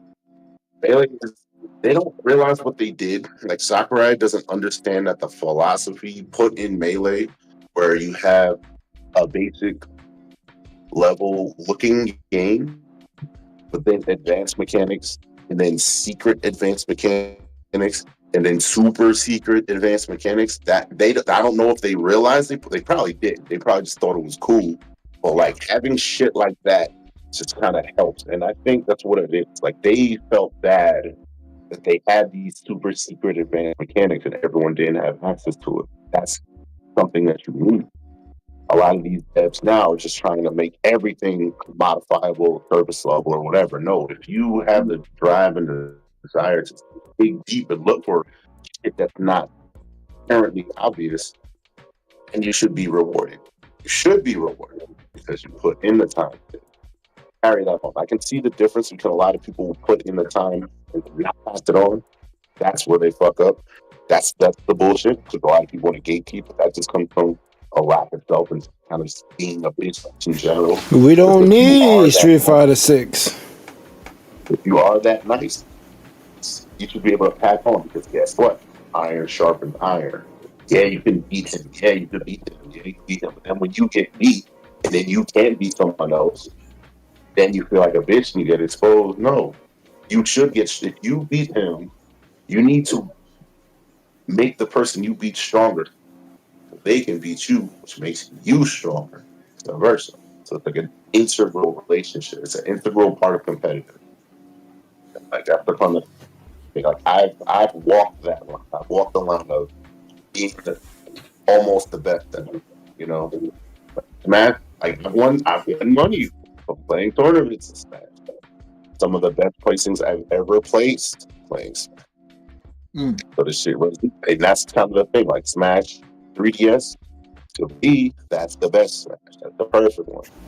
Smash 4. 3DS is the best Smash, period. The best Smash. The Smash Wii U was fine. That's the port.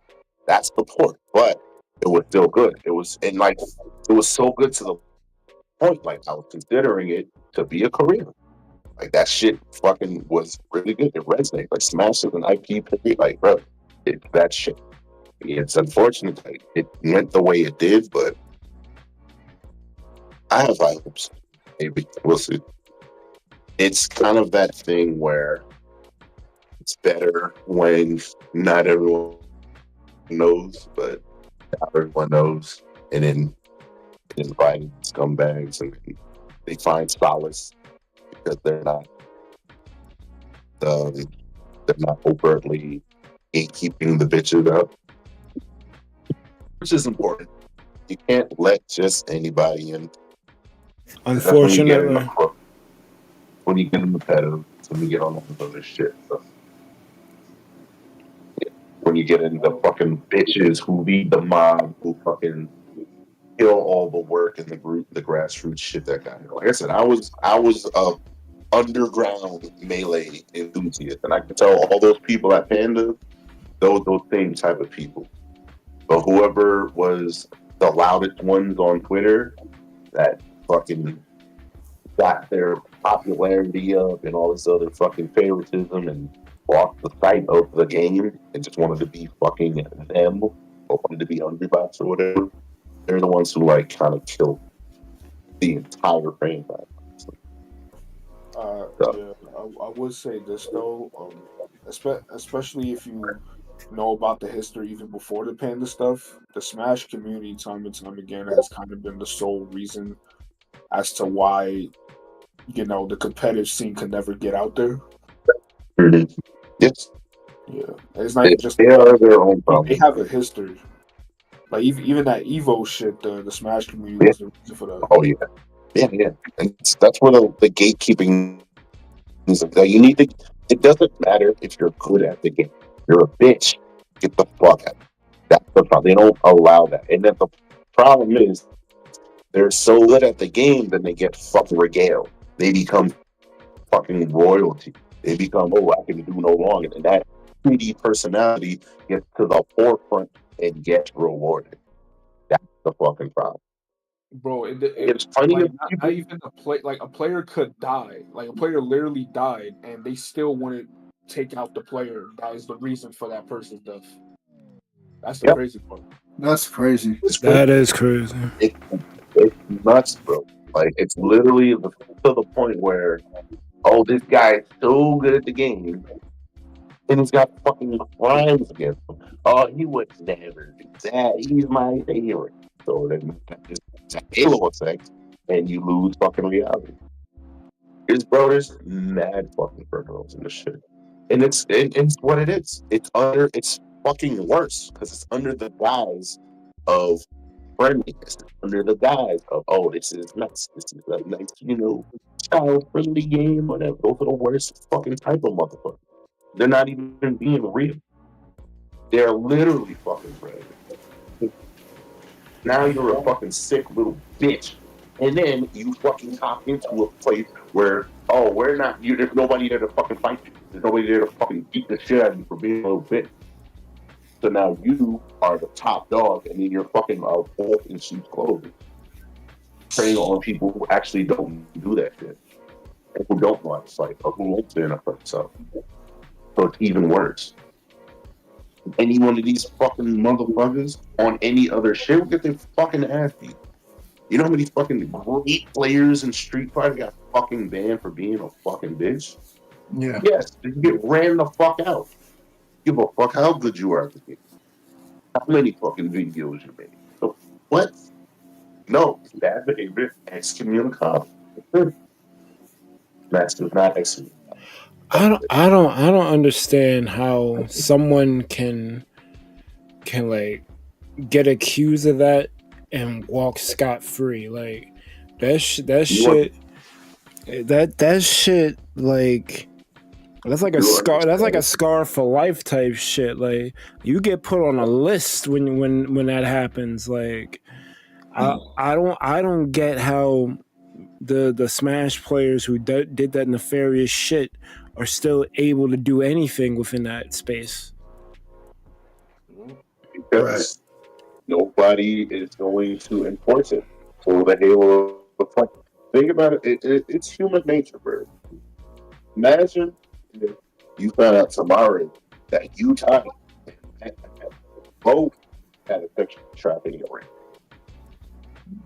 That would suck. That's for real. But you'd still like it. It would not the media and shit, all the shit that they've done have to feel all the positive things that they did make you feel. None of that taken away. Even though that thing that happened. Or maybe that's what they've opened secretly. I mean, if there was a trial and they were found guilty, I mean, that's clip. Yeah. Mm-hmm. Okay. But again, it would take all that though. And it would take time. Same difference. One accusation. Oh, nah, he's my favorite. Two accusations. Nah, above just hating out this cloud thing. I want accusations. Oh, no, maybe Mayor did it, but we've all been kids crazy fucking shit like that. So people just favor what they think. He's a blessed man. We get you so far. Yeah, that shit is just some wild shit. That shit is something else. But yeah. So like I said, Smash. That's number one. This shit's ingrained. This shit's eternal. It's the heavy part of why I play fighting games or look at anything in a competitive lens anyway, because I can't go back. I can't go back to running, dash attacking, and up smashing with Fox, sing my way to victory, and thinking I'm good. No. You have to get your ass beat. I literally dropped Fox for Falco because Falco was one more what I saw myself as a player. Two, it kind of just fit my hands more. Falco being slower taught me how to slow down. Because remember, I was a crazy velociraptor kid. Yeah, I'm going crazy. Zoom, zoom. It got me. But yeah. Aquaman too. Remember, you kind of saw the shift too, probably, Bird.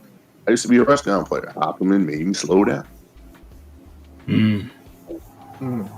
Slow is smooth, smooth is fast. And then they slowed Hawkman down. They got rid of his second stump. I'm like, why? So that's why you say that. I always wondered why that theme of yours is always said.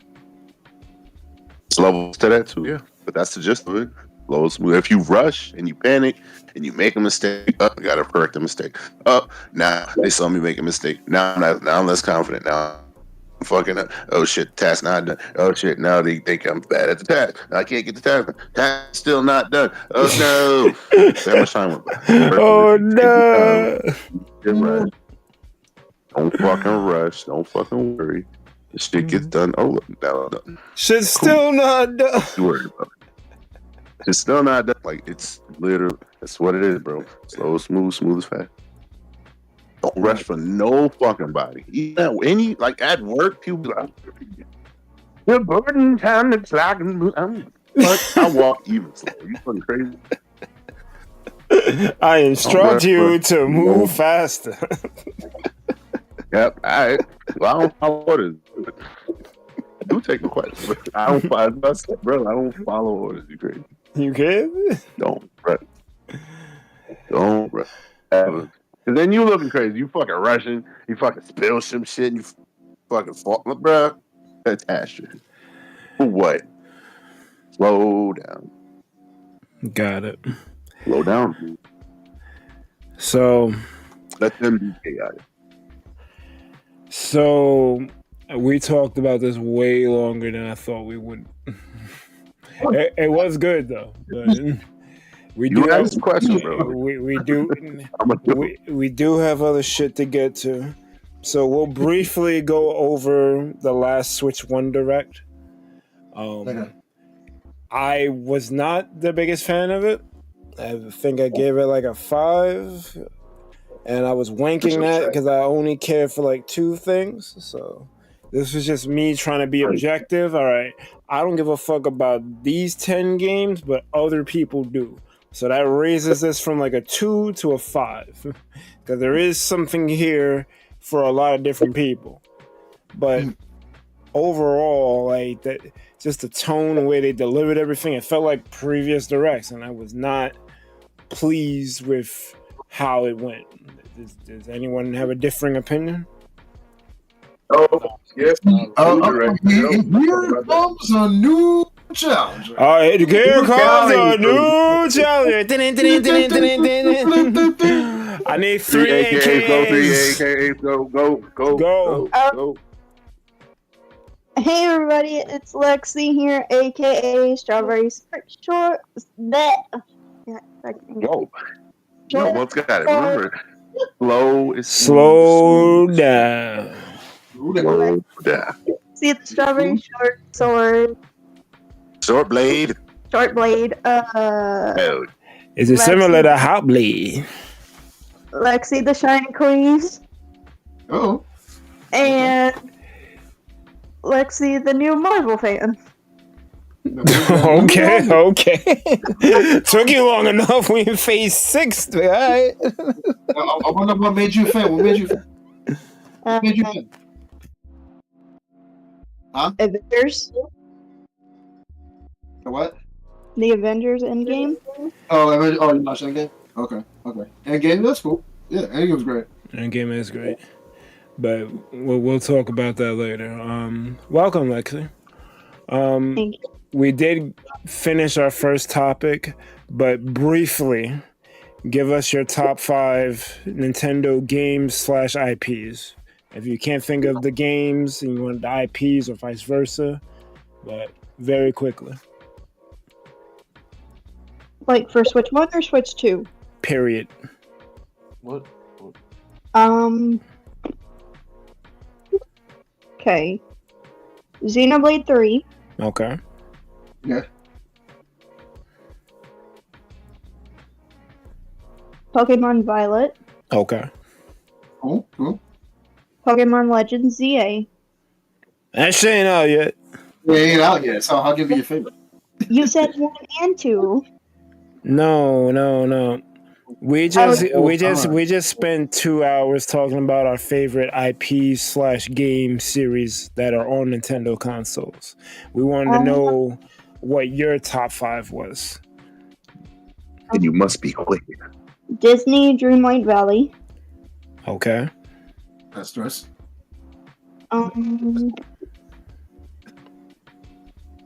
Super Mario Party. Like, You got better choices, but all right. Yeah. I mean, Mario Party 3, That's right? crazy. We judging people's top 5s now? Maybe. I know, right? That's crazy. D was saying no, I didn't say a word. Like, Shut up, right? That 4? Berg over here liking Mario Maker. That's great. I know, right? Yeah. Whack ass game. Is Brothers. Wait, what was that? Mario and Luigi Brothers. Yeah, let's go. Let's Okay. go. Okay. That's a good one. Okay. Yeah, that's a great one. I like that game. What else you got? We got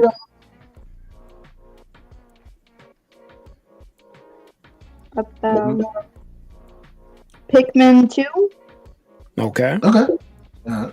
Yeah, that's 4, right? I heard Yeah. that's the best one. Yeah. So what's your last one? Last one is going to be Paper Mario: The Thousand Year Door. Okay. Classic. Yo, this is just an Amani list. There's no bad net on here. What you talking about? Shut up. That's true. You didn't say sun and moon at all. All right, so You gotta play joke upon kingdom. well, she likes that game, so maybe they're more compatible than you think. Listen, is that? I mean, weren't we supposed to play that shit with them? Like, what's good? I don't Or did know. we not figure that out? Get the game. I don't think we figured it out. All right, so the last Switch 1 Direct. I thought it was mid. What do you guys think? Skip. Yeah. Same thing to me too. Yep. Why are you talking about it? Yep. I just the other Direct was like a major step in the right direction. I just want to make sure we're on the same page. That old shit is obsolete. It's not that obsolete because we got ZA. We knew it was coming, but at least they gave us at least they gave us some more context on it. I'm doing all these fucking extra trailers. Like, bro, show me the one trailer. Get the fucking game out. Fuck all this teaser shit. Yeah, I'm tired of the shovelware myself, but all right. So, Switch 2 Direct. Now, I weighed in that, and before it even ended, that it was a high 9 because the way they presented everything, it still had that old Switch energy because they were all still asking you, what you think about that? What you like this? But everything was new and exciting aside from the 5 minutes of shovelware. But they managed a different energy with this. And they pretty much started the Switch 2 blazing on all cylinders out the gate. And I was very pleased with what I saw. What are you guys' thoughts? Okay, I thought it was the best one we had in years, bro. Yes. I thought it was really good. And I mean, I'm kind of on like the different side where I thought most of the directs for the Switch 1 era were good. I didn't like the Wii U ones, but you know. But see, so I've seen every single direct, like every single one, and this is easily one of the best ones. Easily. Like, They agree. it was great. So, you did pop in the call talking about you wanted to quell misinformation. You want to get into that? Like, what exactly are people like getting wrong about the Switch 2? I don't. I don't know if you guys noticed this, but if you're a Nintendo fan, you would know that every new console that Nintendo reveals and announces, there's always some like crazy heated discourse when it gets revealed. Yeah. But that heated discourse don't really translate to the sales. Well, the Wii U did fail, but with the Wii U, it wasn't really the Discord. It was more so Nintendo's part. That was a failure of marketing. That's really what that was. There was no hype behind it. Yeah. We was talking about it, shit. Yeah, but the Switch 1 and then now the Switch 2, and basically all people really had a problem with was that Mario Kart was $80, but then like people that don't play Nintendo games or just like news outlets in general took that and ran with it and just started complaining about everything else, like shit. Like they even started complaining about shit that wasn't even true. Like one they said Nintendo said all the physical games are gonna be $90. That's not what fucking happened. That's not what happened. That wasn't in the direct. Yeah, and the only reason why people thought that is because some dude on Twitter confused euros with USD. A bitch. That guy is a bitch. Yeah. Well, I mean, again, he was Russian. Like, he's Russian trying to be first. Slow down. Slow and smooth.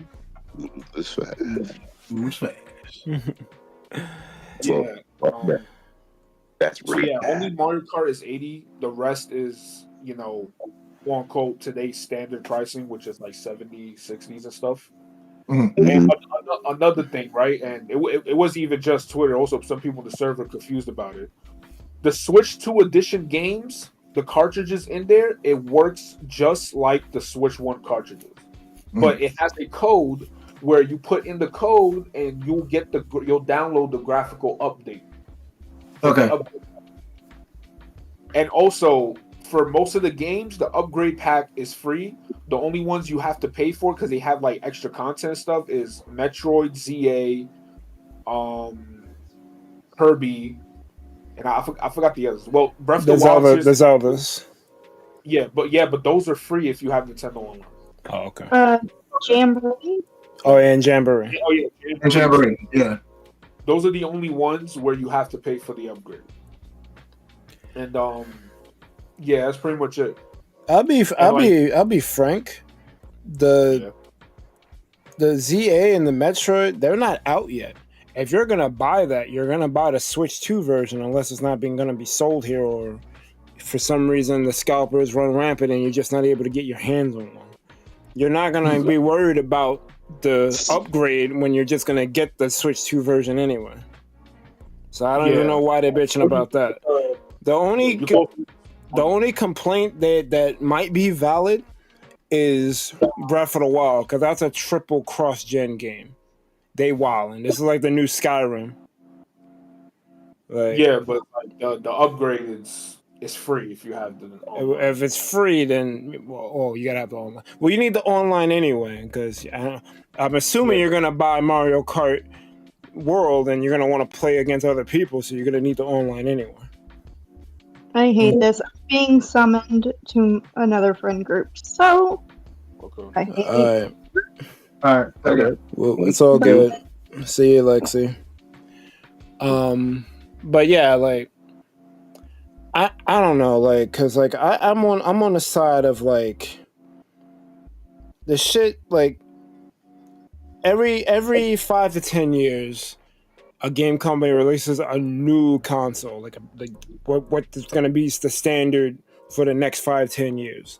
Obviously, there's mid-revision consoles or special edition shits like the DSi or the PS4 Pro or the new 3DS that, they're like an alternative version to the console. But it's not a brand new console. No one's asking you to buy the fucking DSi. But the Switch 2 is the new console. This is going to be the console for the next at least 5 years. Pretty much. And people that are complaining about it, it is a vocal minority, but unfortunately, they got loud enough to now it's everywhere. Yeah, it's unfortunate. And all that stuff, yeah. But like, yeah, like this is the console. You have, if you want to play the new stuff, if you want to be grandfathered in, you have to pony up for it. That's what it is. Like, I don't like, people are like, oh, it costs too much. Like, bro, like, well, you want them to give it away for free? Like, you're complaining about the wrong things. You should be really complaining about the lack of like games, really, because it's just freaking Mario Kart World and Bonanza. Well, yeah, but it's probably going hand in hand as to why it's probably going hand in hand as to why they're complaining about the price, because of like, well, what's being sent. Like they need to be sold on it more. I think that's probably why they're getting on their high horse about it. Yeah, I mean, there's also indies like Hades 2, and I think Silk Song and Deltarune is gonna be on there as well. Well, I'm talking about for launch. Didn't they confirm those two for launch? No, Bonanza is a month after. Oh, that's even worse. Yeah, but it's like Mario Kart.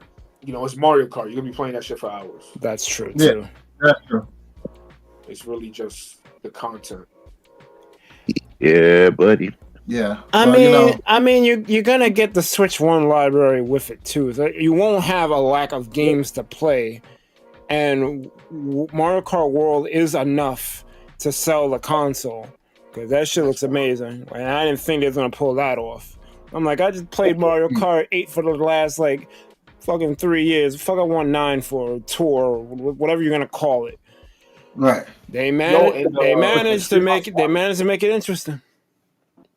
I can't wait. What about the Treehouse?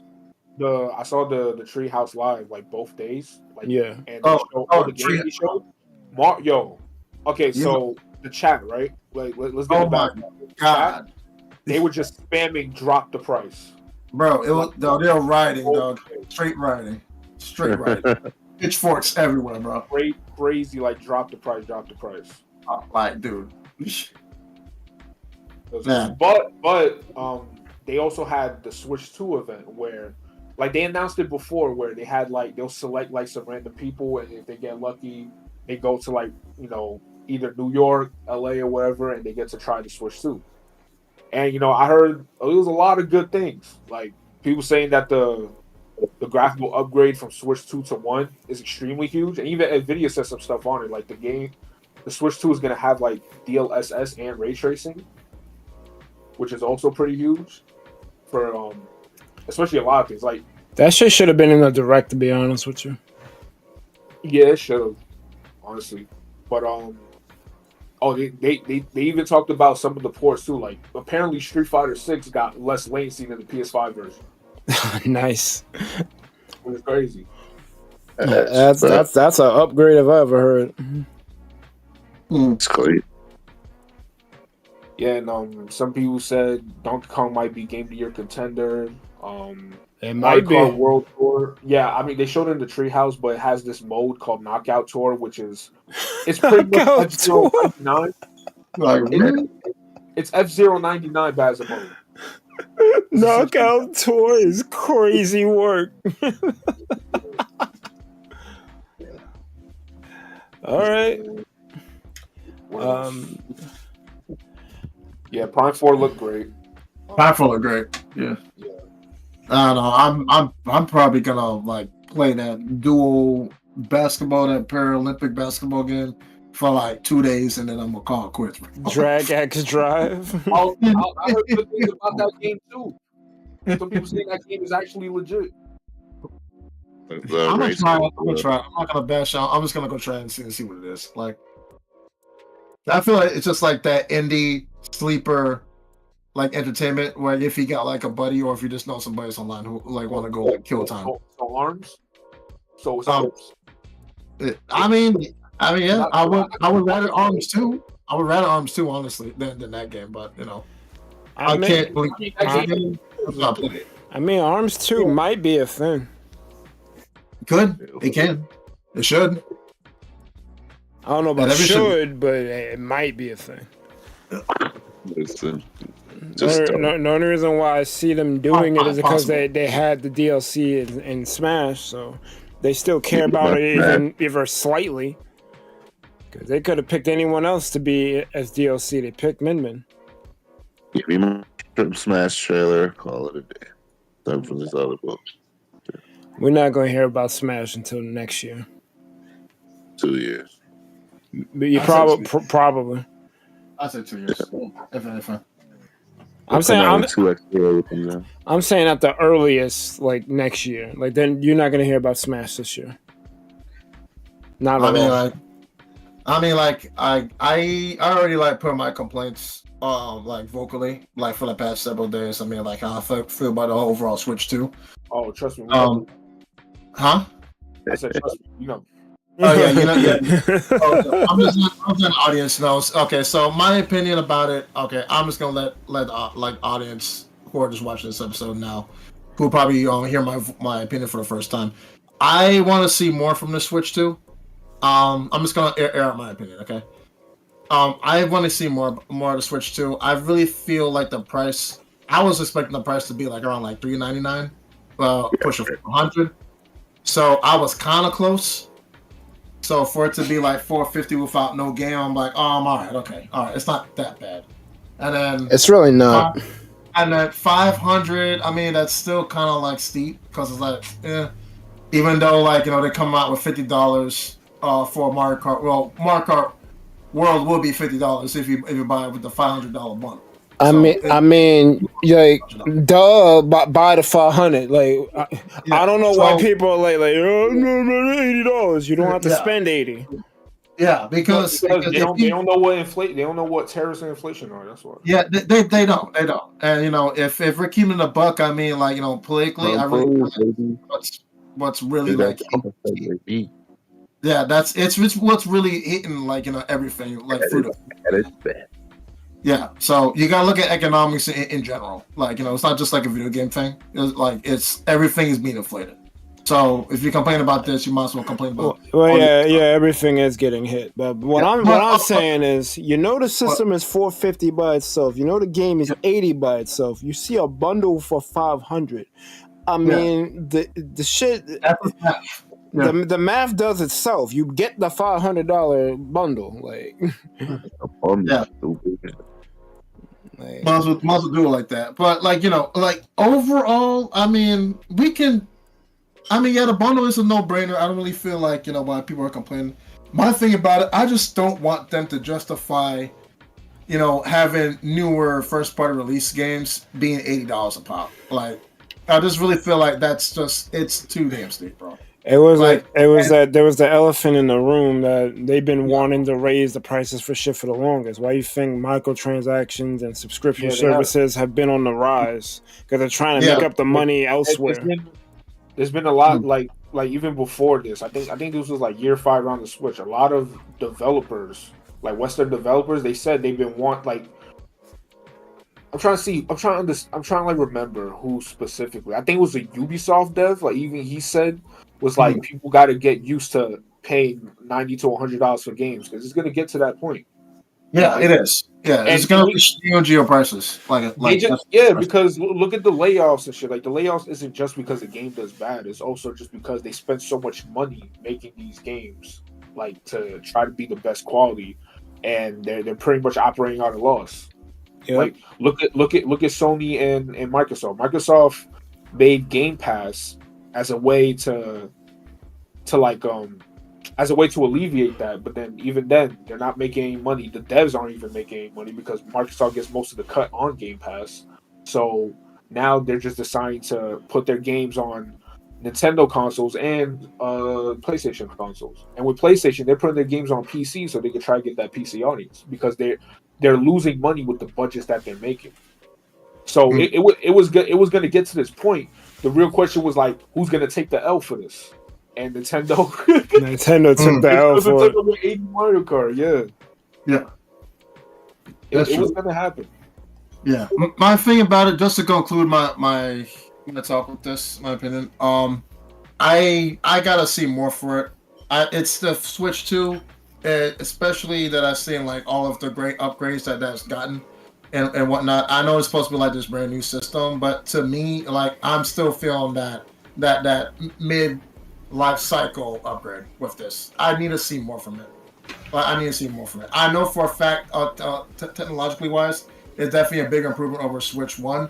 But like I'm gonna take a page from D's book.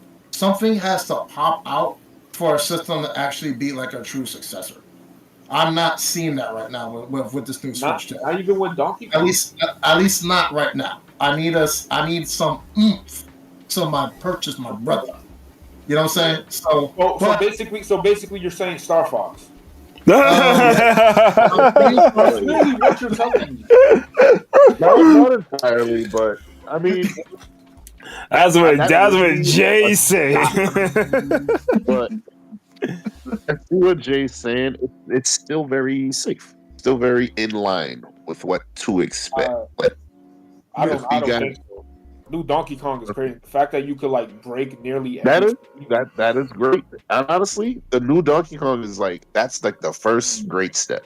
Like if they had new Donkey Kong and like maybe 4 other new IPs with that same energy, I'm like, all right, cool. That's the problem I'm having because like the new Donkey Kong is great. That's one instead of having the direct of 10 new Donkey Kong quality games. They have new Donkey Kong and From Software game that has them divided because fucking Nintendo people are gonna play that shit, and the fucking Square and fucking Sony people be like, "Why the fuck I gotta buy a Switch? A piss same shit." Well, I think that there are people who are only buy Nintendo, and the fact that they're getting a third-party game that they kind of were curious about but could never get because they only bought Nintendo. This kind of helps them out because now instead of having to buy a whole new system and the game, they just have to get the game now. Yeah. So I mean, like be real. Nintendo has been playing safe for like the past 30 years. It's kind of more of a Nintendo thing. Nintendo tends to play it safe because they are video like Sony and Microsoft are electronics companies, so they have other things to rest on, lean back on if something fails. If something fails for Nintendo, they're kind of screwed. So they have to make sure they cross their T's and dot their I's. That's why it may appear to them to people that they play it safe because they kind of have to. They go belly up, that's it. Because Sega was like the only other company that was like a video game company. And they almost went the way of the dodo. They had to stop making hardware and just focus strictly on software. Yeah, Sega killed itself. It was really Sega Japan's fault, but let's just be real. I mean, it was like too much problems in the camp. I got 2 words for you: Sega Neptune. Neptune should have been its own thing. It should have never been a 32X. Like 32X should have never existed. It should have been Neptune. Sega they're just scared. Sega needs to throw what they had in the ring. Fuck it. You learn from mistakes of the past. Give us our that ain't gonna happen. I know that ain't gonna happen. But I don't think it's gonna happen. We'll see because they just had that whatever. And we'll see how Virtual Fighter 6 does. That shit. They got bought by this company Sammy, and I don't think they trying to blow they load trying to rush into the hardware market.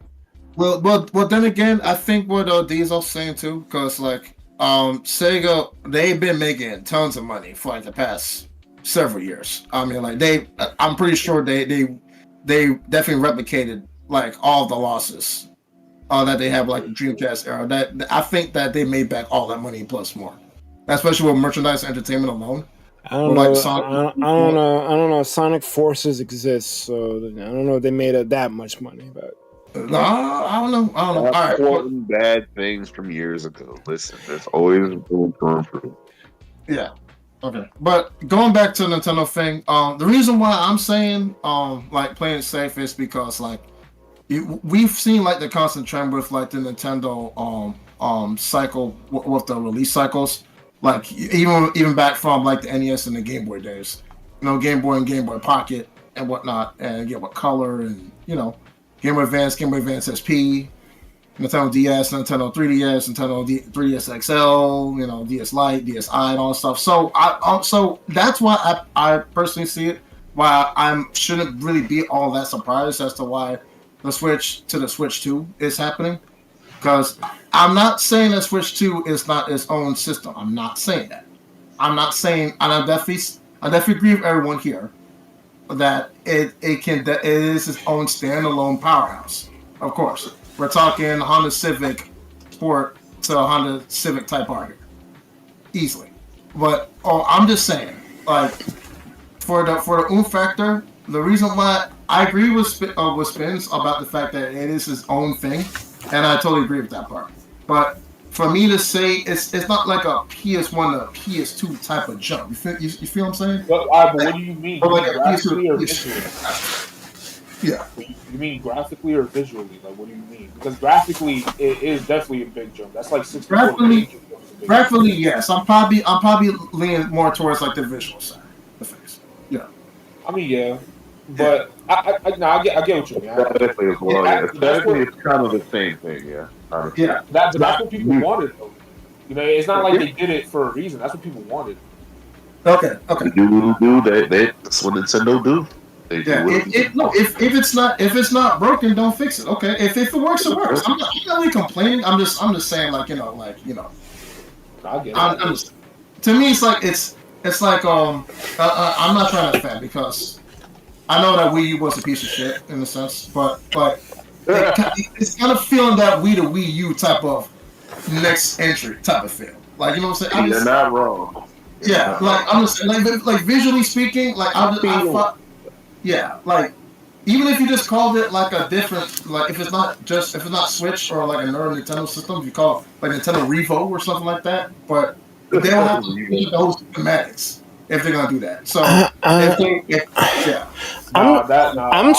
trying to understand where you're coming from, bro. It's called Switch 2. It looks different enough. I'm looking at the console, like I don't understand. They named it the Switch 2 to avoid a Wii U situation. Okay. All right. So here's what Jay's saying. Yeah. So let's just clear this up.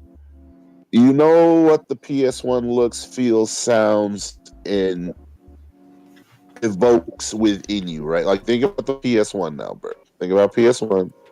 That's Bandicoot, Tenzo Q, whatever the fuck. All those. That's Gaia, fucking guys, all that shit. Yeah. Think about the PS2. Design-wise, do you feel the same way that you feel about the PS1 you do to the PS2? No. Design-wise, think about the games, think about the entries, think about, in general, how it feels and how it looks and everything like that.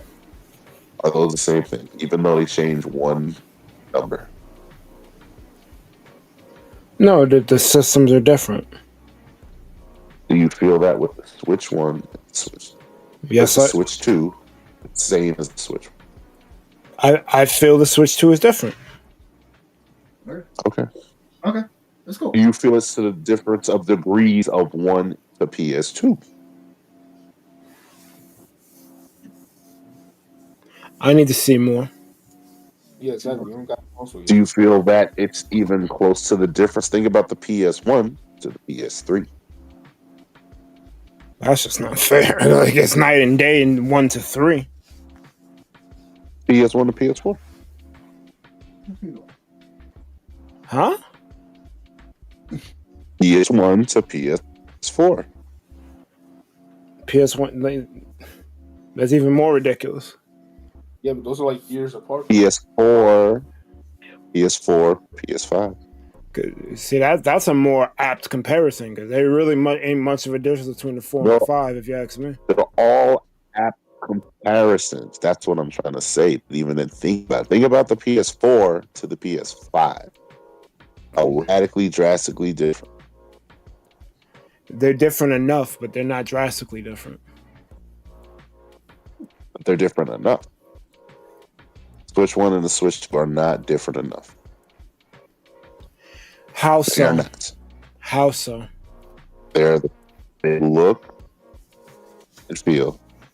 So from a vibe perspective, exactly the same. It's just an upgraded Switch. But so is the 3DS and new 3DS. Yes, but we're talking about how console jumps in generation. But also the new 3DS. That's not even a new console. But 3DS to the SP or SP to the 3DS, very different. Very clear comparison. Very clearly deserving of the upgrade and change and title and all that other stuff. So see where Jay's coming from. There's a certain sheen. Switch 2 is an upgraded Switch.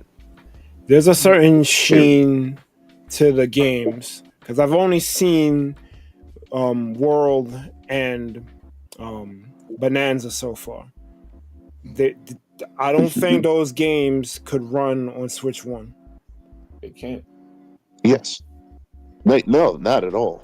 But it's still a Switch 1 aesthetic. Still a Switch 1 vibe.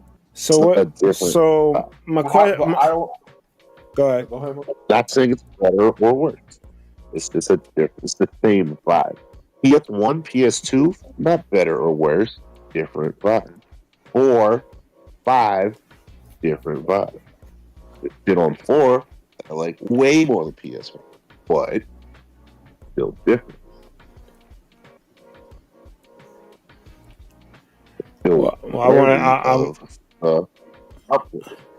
I wanted Spencer to say what he was going to say. Yeah, Spencer. It's a better. I was saying, but I'm trying to understand. Like what? I'm trying to understand too. I'm like, how is it that it doesn't look that much different from the Switch 1? Like what do you want them to do? Because from a sales standpoint, being the Switch 2, it's not a 1. It's not a 1? What? It's not a 1 at all. So my question to you guys is, what are you gonna miss from the Switch 1 that you're gonna get when Switch 2 comes out? Mm-hmm. Wait, say that again. What are you gonna miss from the Switch 1? The Switch 2 comes out. Mm-hmm. I don't think we're gonna miss anything because it's backward compatible. That's what Jay said. That's exactly where he's coming from. Yeah. See what I'm saying, guys? It's a pure upgrade. Yeah. That's what it's feeling like. It's feeling like it's just a better Switch. It's just a better Switch. And they called it 2. Which is fine. That's what we got. That's what we all want. Yeah. Okay. That's basically what I'm saying. Right there. Okay. All right. I don't, but what? We're not saying it's a bad thing though. That's what we're trying to get. Yeah, we're not saying it's a bad thing at all. We're just calling it what it is. Yeah. What it is. Yeah. Yeah, of course. Not is a better Switch. Different. It's better. Yeah, you're not gonna miss the Switch. It's just better. It's just gonna replace it. It's just gonna switch on obsolete. That's what it is. Mm-hmm. Yeah, but I would argue that people still gonna remember the Switch 1 though because of how it changed the industry. People remember PS. PS1 was great. I'm not cracking that shit up. I remember the fucking jam pack, bro. The fucking bundle, yo. I love me a jam. I would love a jam pack. But who the fuck's gonna get it? What's the point of a demo disc, bro? That shit went the way to do. That shit is obsolete. I mean, they could offer demos on the storefronts. I think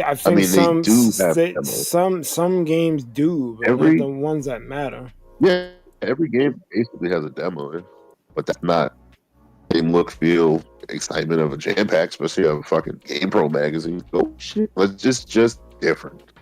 Yeah, that demos unfortunately changed now. Like now, companies just use demos for marketing purposes. Well, that's what they used them for back in the day.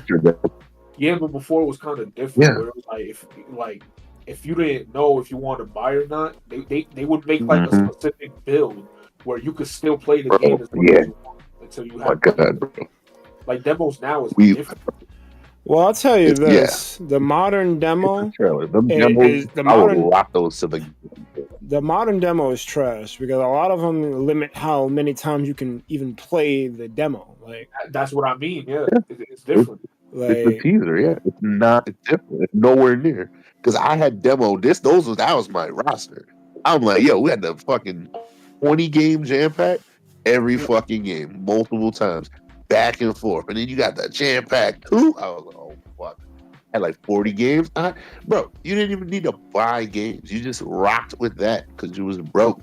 But then, dude, like when it fucking came up on greatest hits, that's how I got Armor Core. That's how I got fucking Jet Moto. I got Crash Bandicoot. I'm like, yo, I remember that shit. Got the full game. I'm not gonna lie. Greatest Hits was one of the best things they ever did, and I wish Nintendo would do it more. God, like they got rid of Player's Choice. I'm like, why? They did. Yeah, I don't want that too. Yeah. That sucks, bro. Yeah, they said the price is the price ever since. What is? Yeah. Mario Kart 8 still $60. It is. Yeah, don't play his choices. Player's Choice was clean. Yeah. No notes. But they don't put down the prices though. They don't bring down the prices. No, they don't. They will not. They don't have to. Yeah. They say kick rocks. You buy it. Well, that's also goes back to the whole expect games to rise in price thing. They can't lower the prices because they want to raise the prices. Yeah. So they're trying to make as much dollar off of their joint as they can. Like the whole, and the whole. I don't want to get into the political shit, but that whole political shit is really fucking up the industry. Unfortunately, it's tied to it. We won't touch it much longer than what we've already said, but yeah, the tariffs are influencing the price of the console. I stand by what I say. The price is what the price is going to be. I don't like that we're here. I think it's whack, but if you want to switch to, you're gonna have to pay up for it. Mm-hmm. It is what it is. Like me personally, I'm not really a Mario Kart guy, so I could wait for Mario Kart World. So I don't really care that it's 80, but I understand why people were mad about that.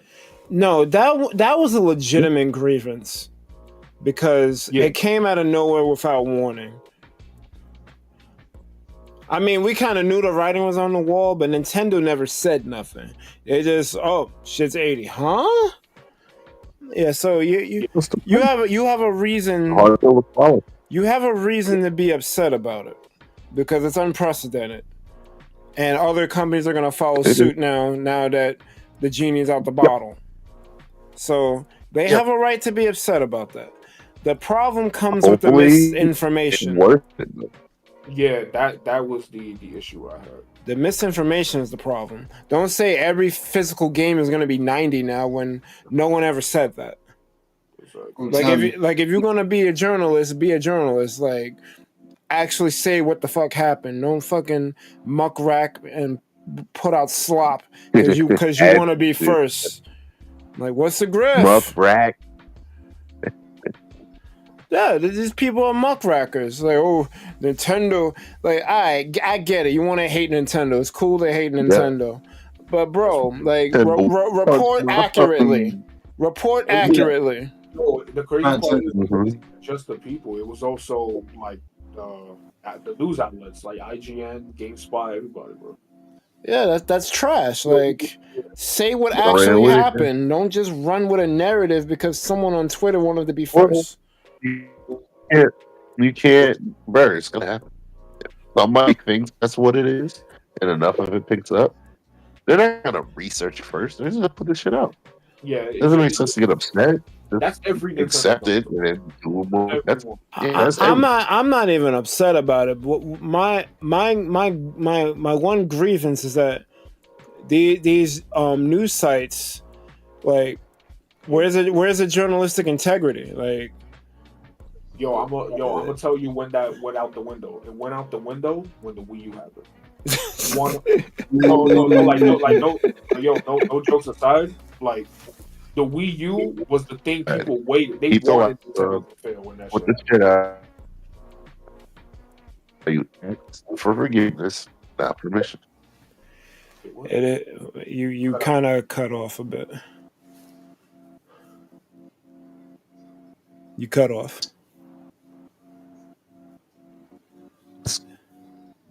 What the fuck? You whispering to me? You like me, bro? What the hell? Okay, anyway, my kneecap. I don't know how to fucking hear shit. My elbow pit stain. Said that's just fucking period. Especially as a news outlet, you gotta be fucking getting clicks. Fuck what the facts are. You get the facts, just don't judge them for having to put. They gotta do what they gotta do. Yeah. Right. Yeah.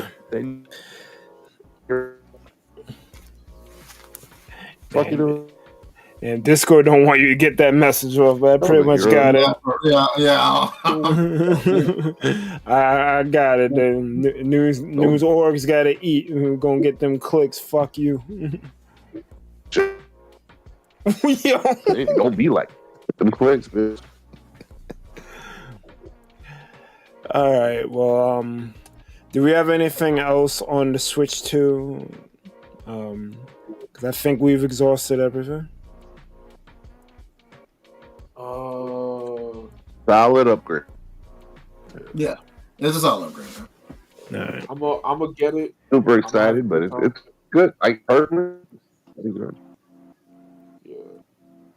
Personally, I will say this: I called fucking everything. None of my games are there, so whatever. But good. Yeah. Like you called New Square New.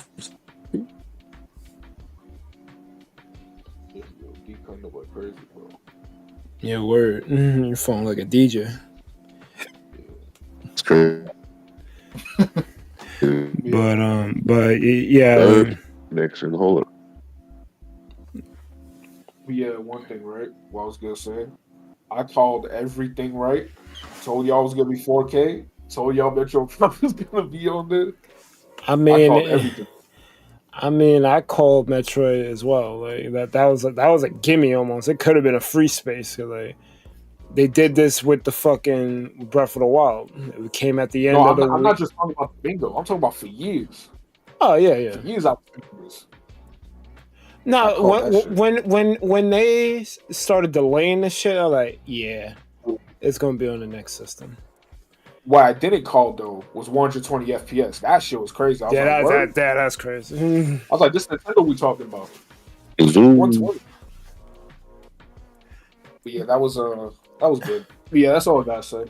We'll get the console. The fact that we're getting a modern Nintendo console, that alone is a breath of fresh air. Because Nintendo's still technically lagging, but you know what? Whatever. It can run Elden Ring, it can run Cyberpunk, even if it's at low settings. The fact that it can even do that means we're going in the right direction. Like in the era we in, 4K 60 is great. So it's we don't need. We can't even fucking see 8K. Y'all got an 8K TV? None of y'all got no 8K TV. I know y'all don't. I mean, 8K or 4K? I don't see the point in 8K. That's what I'm saying. Because most media don't even output in 4K. Like they'll give you a good 1080 60, but 4K is a little hard to come by. So it's not as prevalent as you think it is. So the fact, like you said, that it can even do 4K 60, that's a blessing.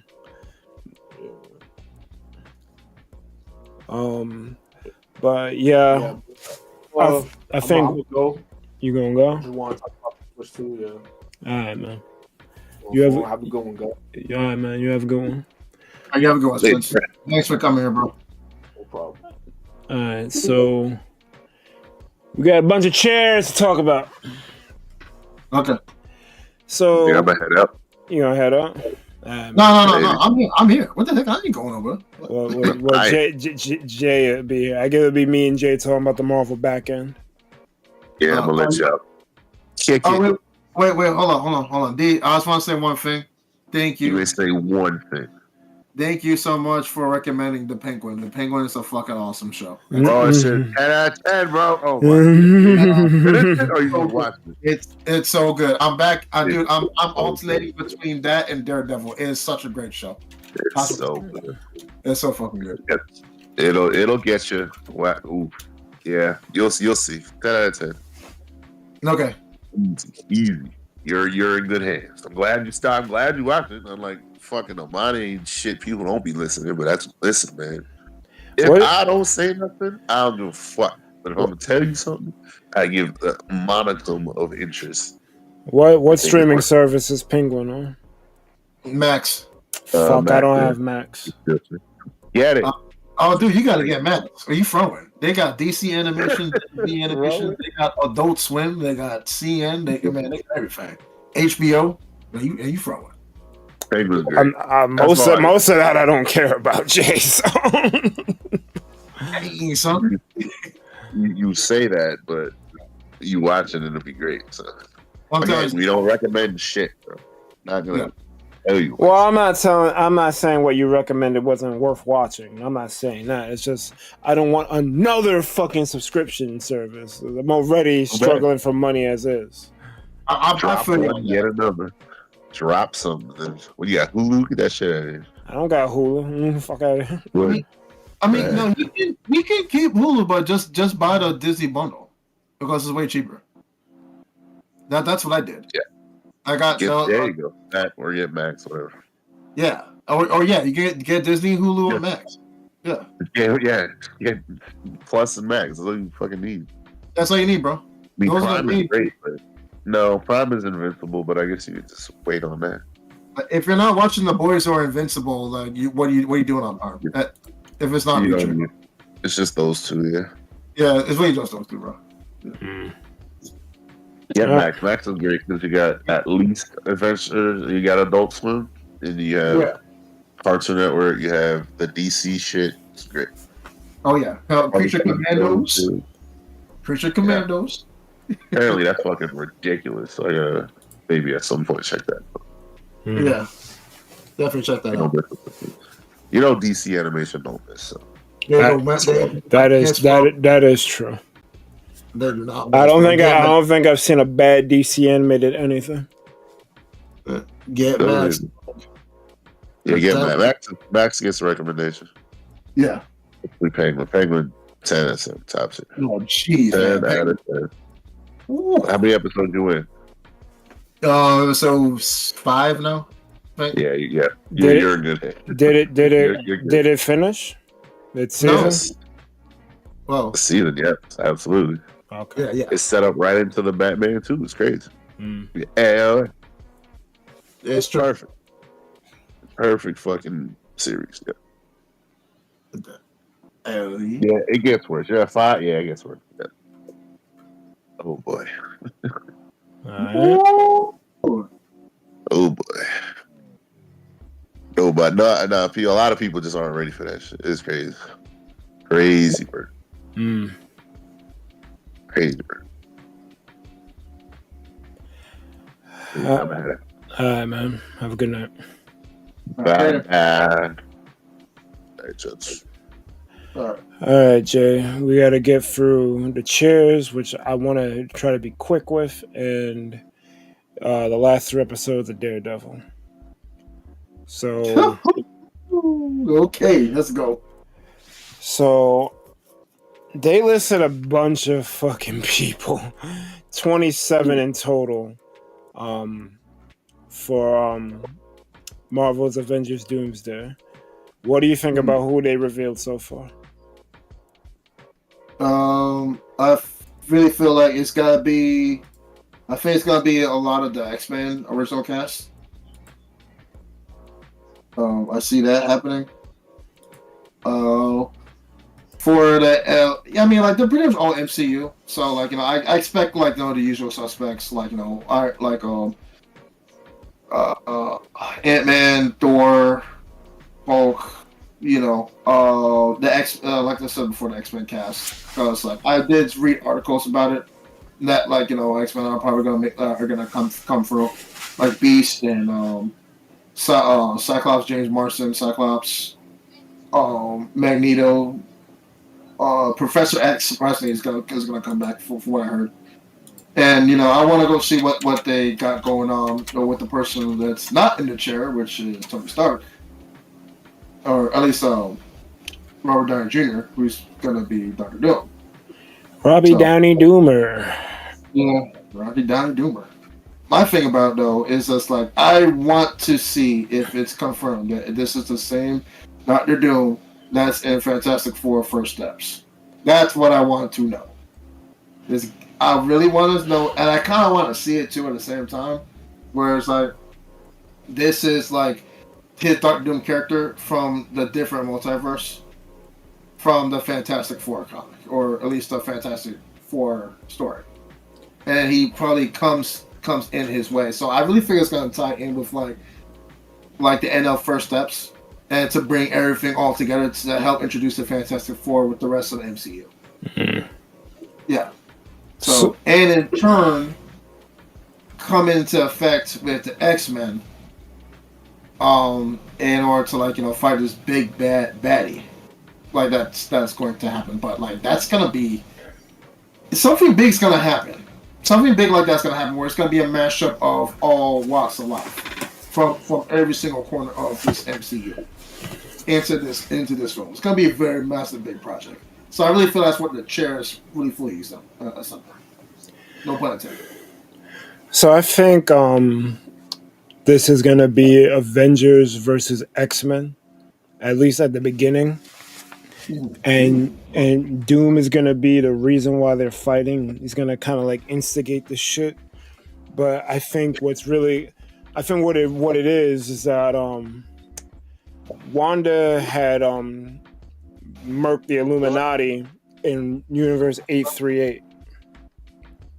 Oh, right, yeah, that's true. Yeah, that happened. So I was thinking that maybe the remaining heroes from that universe would come challenge 616. But the universe that Deadpool was in was 10005. So I don't know if the X-Men that we're getting are also going to be from there, or if they're going to be from 838. So that's kind of throwing like a wrinkle into it, because I really want them to at least make that part of Multiverse of Madness make sense, because right now it's just like a mess of plot holes, and if they can try to make it make sense with what they at least what the earlier phases were trying to do, then we can kind of come out of the multiverse saga like in a better place than where it's currently at now. There's been a lot of misses, unfortunately. Right. What's up, Spence? You back? Bro, I left and I realized I got nothing else to do, so I came back. All right. We basically just going over. They revealed 27 actors and actresses for Doomsday. There's gonna be more, they said, and there's like names that are missing, like Scarlet Witch isn't on there.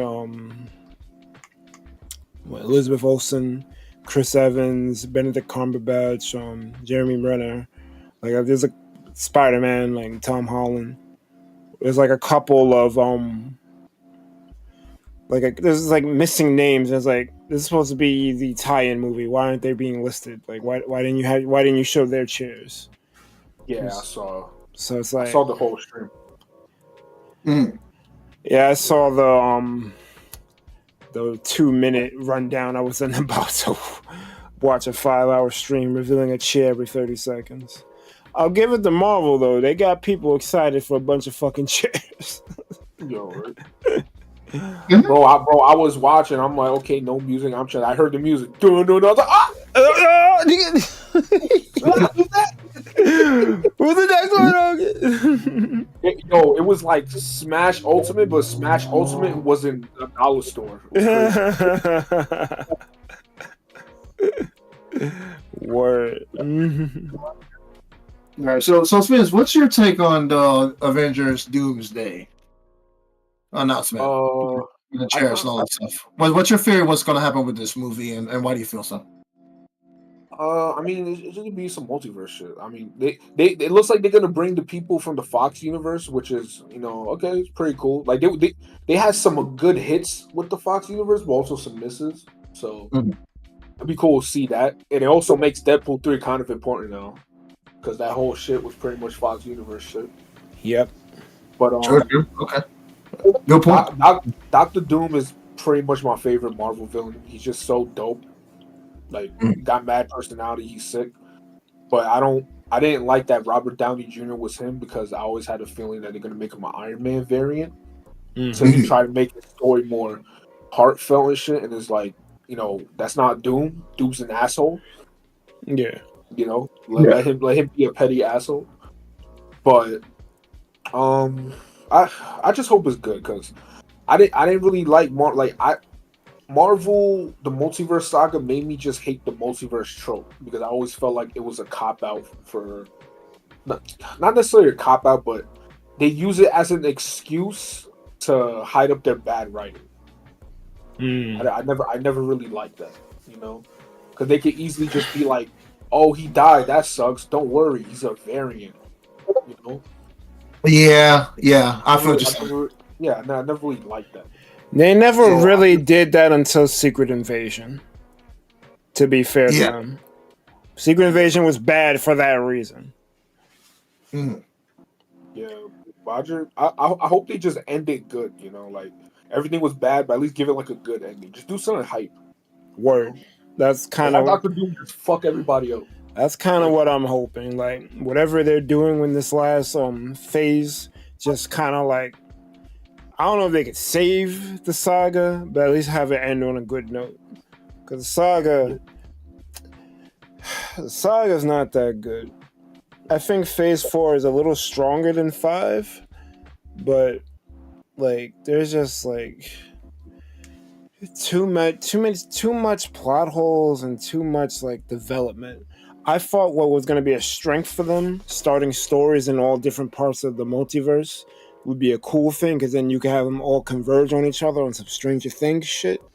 But they never really followed through on what they set up. And it didn't help that Jonathan Majors got into the legal trouble he did, so anything that Loki set up and Quantumania set up doesn't really matter now. It's like, we're just in space floating, and like, are we gonna get to a conclusion? I don't know. Doom's coming. Wait, this is the 4th time they've done Fantastic Four. They can't fuck it up a 4th time, can they? I really don't want them to fuck this up, bro. I'm not the biggest fan of Fantastic Four, and I kind of wish D was here for this, because he could speak more to it, because he's a fan of the Fantastic Four. I've been reading their comics recently, like their very first comics. I know a little bit about them. But yeah, I'm hyped for them. They look pretty sick. No, the movie looks good. I don't like Ben's voice. He don't sound. Yeah, like, I don't. Shit matter. Why does he sound like he's from the Bronx? Like, what happened? What happened? He's from New York.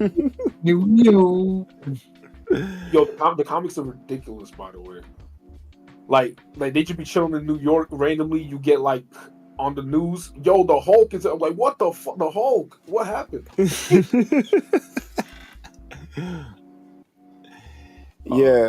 Yeah, the Fantastic Four deal with a lot of shit, and like they're Marvel's first family, so it's like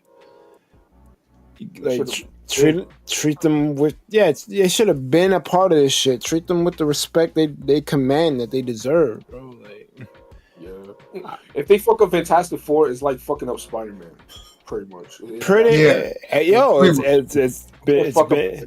It's been bad for fucking decades. They made 3 of these shits and they were all bad. So it's like you worry if they're gonna make the 4th one bad. And right now it looks good. I hope it continues to be that when I go see it in the theaters. Let's hope it stays that way. Yeah. But yeah, it's like I feel like you know how I am. Like I don't like to be like a Debbie Downer and shit. Because I know you like Marvel, but you know that's really just my opinion. I don't really like the. No. I get it. My attitude has changed as the phases went on. Because I was optimistic in Phase 4, and then when we didn't get a Young Avengers movie after Phase 4, and they just did Quantumania and a whole bunch of other dumb shit. Guardians 3 and Deadpool and Wolverine withstanding, because those were the shining stars of Phase 5. Then I was just like, all right, we got a lot of cope going on here. Like, who was the Marvels made for? Who was like Agatha All Along made for?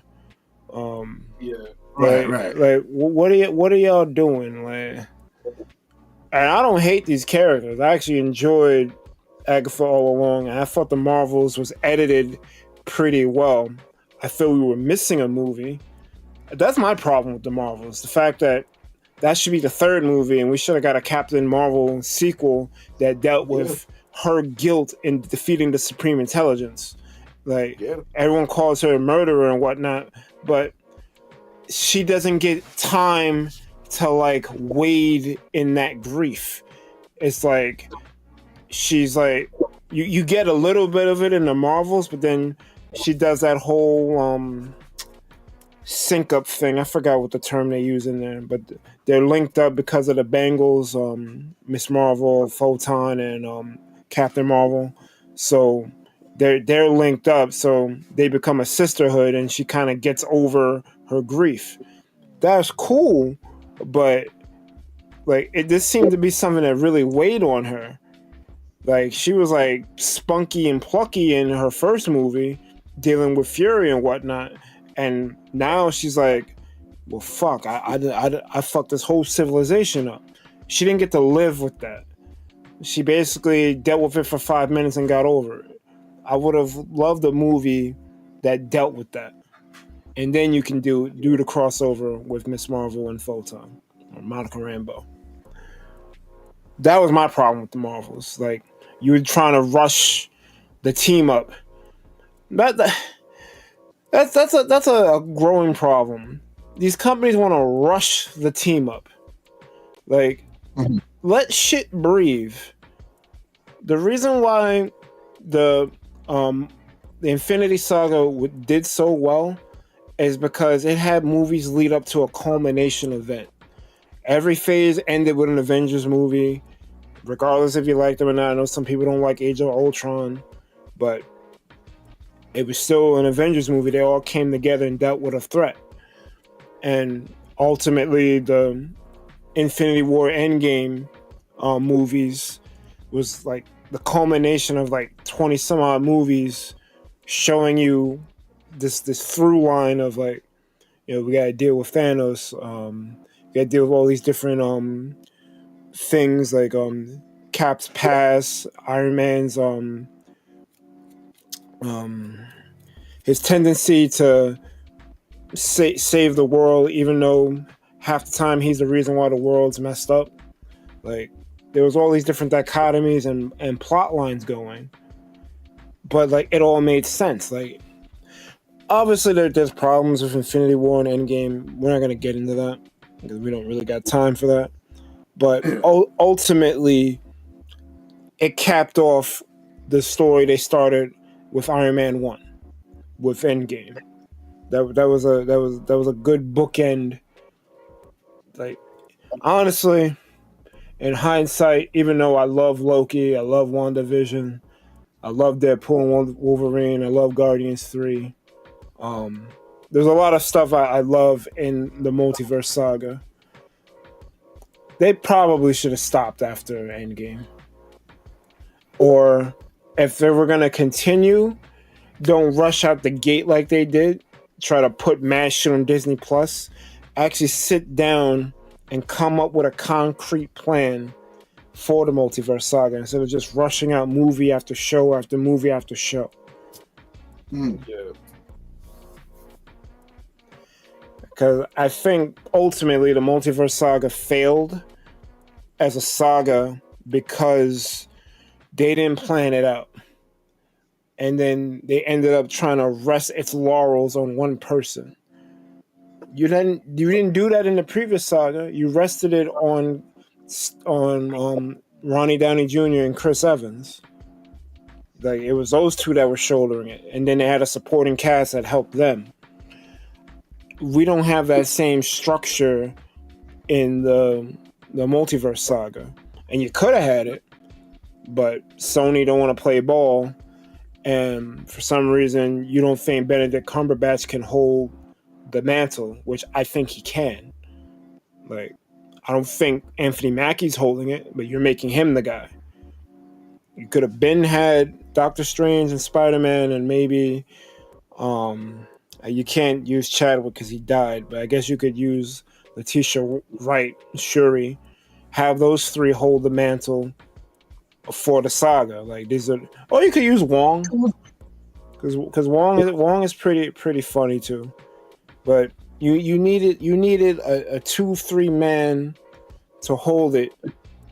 Like, yo, these are the people why we go see these movies, and then have a good supporting cast behind them. But everything was just too desperate, too spread apart. I just don't understand why they don't just recast and pretend like nothing happened instead of just like trying to do mantles and shit. Like, yo, just recast somebody, bro. They could do that too, like, and it's very inconsistent on who they recast and who they don't recast. Yeah. Because like Thunderbolt Ross got recast almost immediately, and Black Panther did not. And at the time, and I still kind of feel this way, it didn't feel right to just straight up recast T'Challa. But the problem with not recasting him is greater than the emotion of dealing with his death. Because I still don't like that they used his death as a marketing scheme for the movie. Yeah, I didn't view it that way, but whenever it's brought up, I can kind of see the point. Because it's like, yeah, like you change the whole intro to be a memorial to him. You got the whole like his mural, and they're doing the funeral procession for him. It does fit. I mean, it's fine that you don't see it that way. It's just, to me, it's just like subjective right there. I get it. Because they didn't have to do it that way, but they did. I guess I don't know. I want to believe what the director said. Like the director said, like he wanted to honor him by doing the script that they were going to do. Because like that storyline is what the movie was going to be, but it was going to obviously Shuri took T'Challa's place, but it was going to be dealing with death and like how grief kind of like fucks with you. Like that was the storyline, and they had to retool it because obviously Chadwick had passed. I mean, they gave us T'Challa Jr. or Toussaint. Yeah. So we know that the Black Panther lives. Like we will get T'Challa back. It just won't be the same T'Challa. I think I know how they're gonna do it, because I don't know if you know what happened like before the casting stuff. Yeah. The concept art got leaked for the movie. Yeah. Which I think was on purpose, because they realized that nobody was really feeling the whole multiverse thing. Yeah. But regardless, one of the pictures they showed was a Black Panther, and I think that's gonna be the kid, but I think he'll be all grown up. They do it. You got a redesign too. Like, they're doing time skips and shit, and I forget how old he is at the end of Wakanda Forever, but he was still looked like he was like 7 or 8 years old. He didn't look all that he didn't look like he was in his teens. So I don't know. I mean, the key is raising him, and she's a war dog spy, so her father is fucking T'Challa, so one of the greatest warriors, so he should be fine. I don't know. That was still a touching moment of that film. I mean, like I still remember it like yesterday. Like, yeah, it's good that like they at least they did the character justice, man. That's what I feel like. If they like, I felt like at least do like that for bad. Yeah. Like I can see people calling it a cash grab. I can see it, especially now considering all that Marvel's doing and shit. I could see it, but at the time, I'm like, nah. Like the man died. No one knew he was dying of cancer. He did those fucking 4 films, or however many he did, because I think he did Civil War, Infinity War, Endgame, and Black Panther. Mm-hmm. He did all them shits while dealing with the cancer. Like no one knew but his close family. Yeah. I don't even think the director knew. So I want to think that like it was him trying to honor him. He's like, yo, that like I got nothing but the utmost respect for this guy. Like he's probably regretting all those times I yelled at him, like, do the take again, shit. Like, yo, man, this dude was dealing with cancer when I told him that shit. Fuck. So I want to believe that at least for him it was something genuine, but Griff Disney over here trying to make a buck over it, so they said fuck it, kill 2 birds with 1 stone type shit. Yeah. But we're getting off topic. The chairs, Doomsday.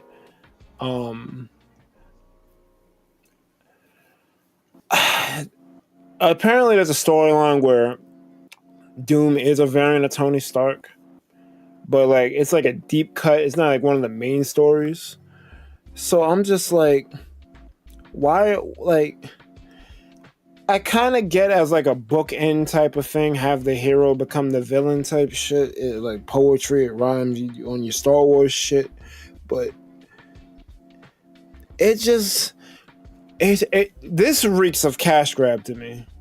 This reeks of like you ran out of ideas, so you're going back to the well. You're getting the Russos, you're getting Ronnie Downey Jr. Like you're doing basic shit. You're doing basic safe shit just to get your $2 billion or whatever in the box office. You want to rush to do the team up movie, but you didn't do the legwork to the reason why that team up movie can even exist. Yeah, like what made Infinity War so good is that like they kind of like it wasn't like perfect. I'll keep it like that. But yeah, they explained it relatively well for every character and what their reasons are to be there. Exactly. So it made sense. So that's why the buildup of that movie was so hype. But with Doomsday, it just feels like I think what happened with Jonathan Majors, I think that really messed them up. Yeah, they really had no plan B. So they're kind of just throwing Doom in there, even though I'm pretty sure they wanted to save Doom for another saga. Yeah, and Doom easily could have been the boss of the fucking mutant saga, which is what... And that's another thing. Everyone wants to rush the fucking X-Men. Like, bro, like, clearly the next saga was going to be the mutant saga once they got the rights from Fox back. Like, I ain't gonna lie, I'm guilty of that too. I didn't want to rush. I'm like, yo, just bring the X-Men in, bro. Well, they kind of need they need to now because they've fucked up so much. But like, clearly that was gonna be the next thing. They had to make sure they had the shit under their belt first, and you know they did. But then the Major's problem, the writer's strikes. I think the actors didn't the actors strike too. Or was it just the writers? The actors strike? What, SAG-AFTRA? Yeah. I think that's an actor strike.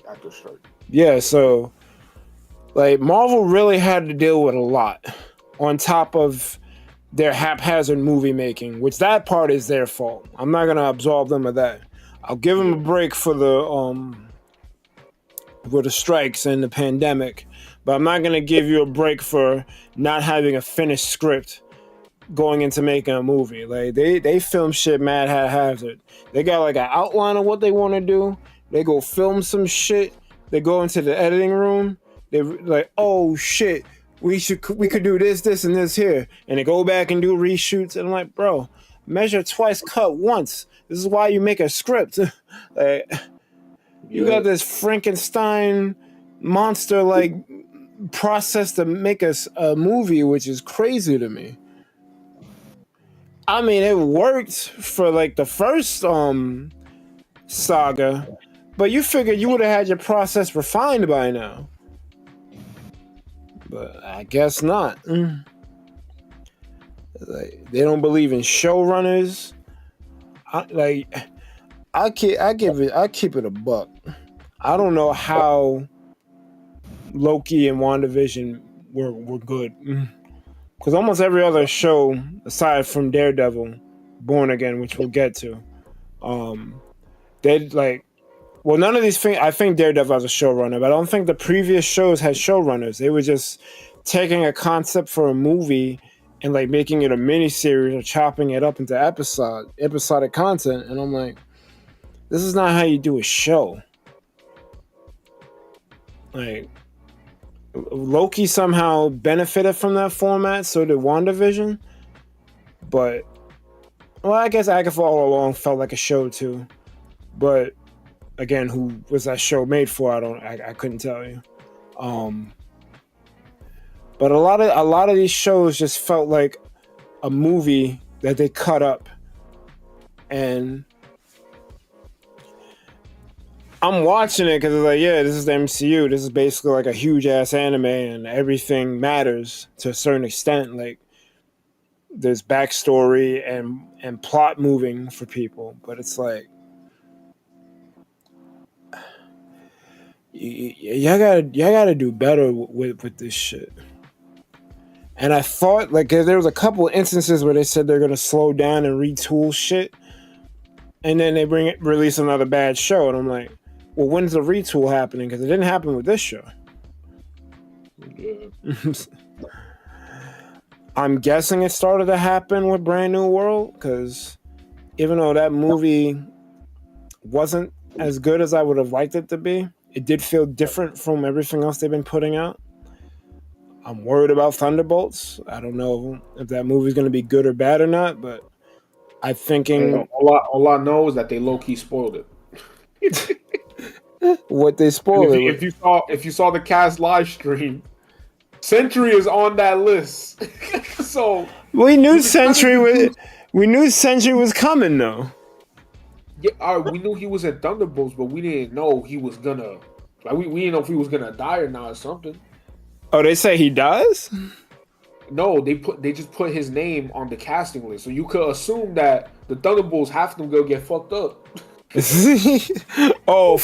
Doomsday? Yeah, that was stupid. Yeah, that's just like saying there's gonna be a new Spider-Man movie after fucking Infinity War, like, bro. Exactly. I would, that's one of the missteps that movie, those two movies, Endgame and Infinity War, had. And none of those movies should have been announced. Maybe Captain Marvel, because it was next, and she was being called at the end credit scene. None of them other movies should have been announced. Should have been quiet. You know how they're quiet about Scarlet Witch being alive or dead right now? That's the same shit they needed to do back then. Shut the fuck up.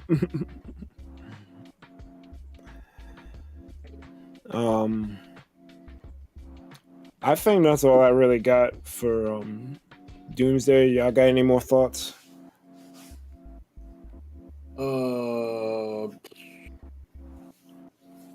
What you got, Jay? Jay. That's crazy, bro. That is crazy. Jay! Jay, no! Jay! You fucking cute up Metal Gear Solid.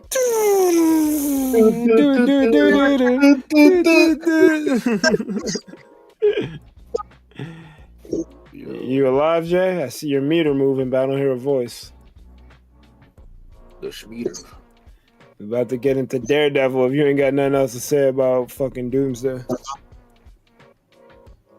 I will actually no. I will say this though, right? I do have one criticism. What? And this is just the entire MCU, like not just the multiverse saga. Yeah. They need to stop grounding these comic book characters, bro. It's like they're comic book characters. They're all bullshit. Every last one of them, but they keep grounding them for some fucking reason. I don't know. It's like, bro, just let them do some broken shit. You know? Like some people don't like that there's Marvel movie that's just CGI fest. I'm like, yo, they're comic book characters, bro. Let them do something crazy. I just don't like when the CGI is bad. Like noticeably bad. Like it's like I'm watching a different movie type of bad. Like was there a Marvel movie with bad CGI? Shang-Chi. Oh, really? Uh-oh. The movie is 90% good. The last fight with the fighting fucking dragon for some fucking reason. That shit was not good. But everything else was fine. Even leading up to that fight, the shit was fine. And unfortunately, the end of WandaVision has a CGI fight between Agatha and Wanda, which is not good. They need to stop with these boombastic. Well, maybe not. They can do the boombastic CGI fight, but just put a little more into the budget. This is Disney. You can afford it. Right. Or just animated. You good, Jay? Yeah, I'm good. We was asking if you had more thoughts on the chairs. What do you think? Nah, sorry. Yeah, I had to use the bathroom for a little bit. Right. Yeah, but no, I just want to go see what was good for the future of it. I'm probably on a wait and see type of thing, type of feel for it. I pretty much said like what I had to go say. Right. I expect X-Men. I expect like Fantastic Four to come into a fray with this. Now that Doctor Doom is definitely the focus. Okay. Yeah. That's really about it. Anything extra will just be like pretty much like a bonus. Gotcha. I don't know about Tom Hardy or Ryan Reynolds Deadpool type of cameo. Maybe that'd be cool. It's not impossible, but that'd be cool as extra. Yo, wait, Tom Hardy, that's the guy that's Venom, right? Yeah. Yo, that actor as Venom is the only good thing that came out of that fucking For real. Sorry, I just needed to put some facts because I don't like the movies, but the actor, perfect. A1. Yeah. The only thing saving the Sony not Spider-Man verse. Yo, what? I'm trying to tell you. Because he does look like Eddie Brock. Yeah. But you were gonna say something, Spencer? Yeah. Okay, so have you seen the cartoon Avengers Earth Mightiest Heroes? I didn't finish it, but I did start it. It's amazing. It's like the Justice League Unlimited of Marvel. Nice. Like when you watch that show, your perspective of the MCU is so different. Because now you just get tight. Like, yo, why they do this? That's how I feel about Doctor Strange, because I saw his animated movie and I'm like, I watched the real shit, the live action shit. I'm like, this ain't the fucking cartoon. I realize they're trying to tell a different story, but it's like, he dealt with Dormammu in this movie too, and it was a lot cooler. Exactly. Right. So I don't know. They're trying to tell their own story. Most of the time, it's fine, but then sometimes I'm just like, "Why you do this, man?" Right.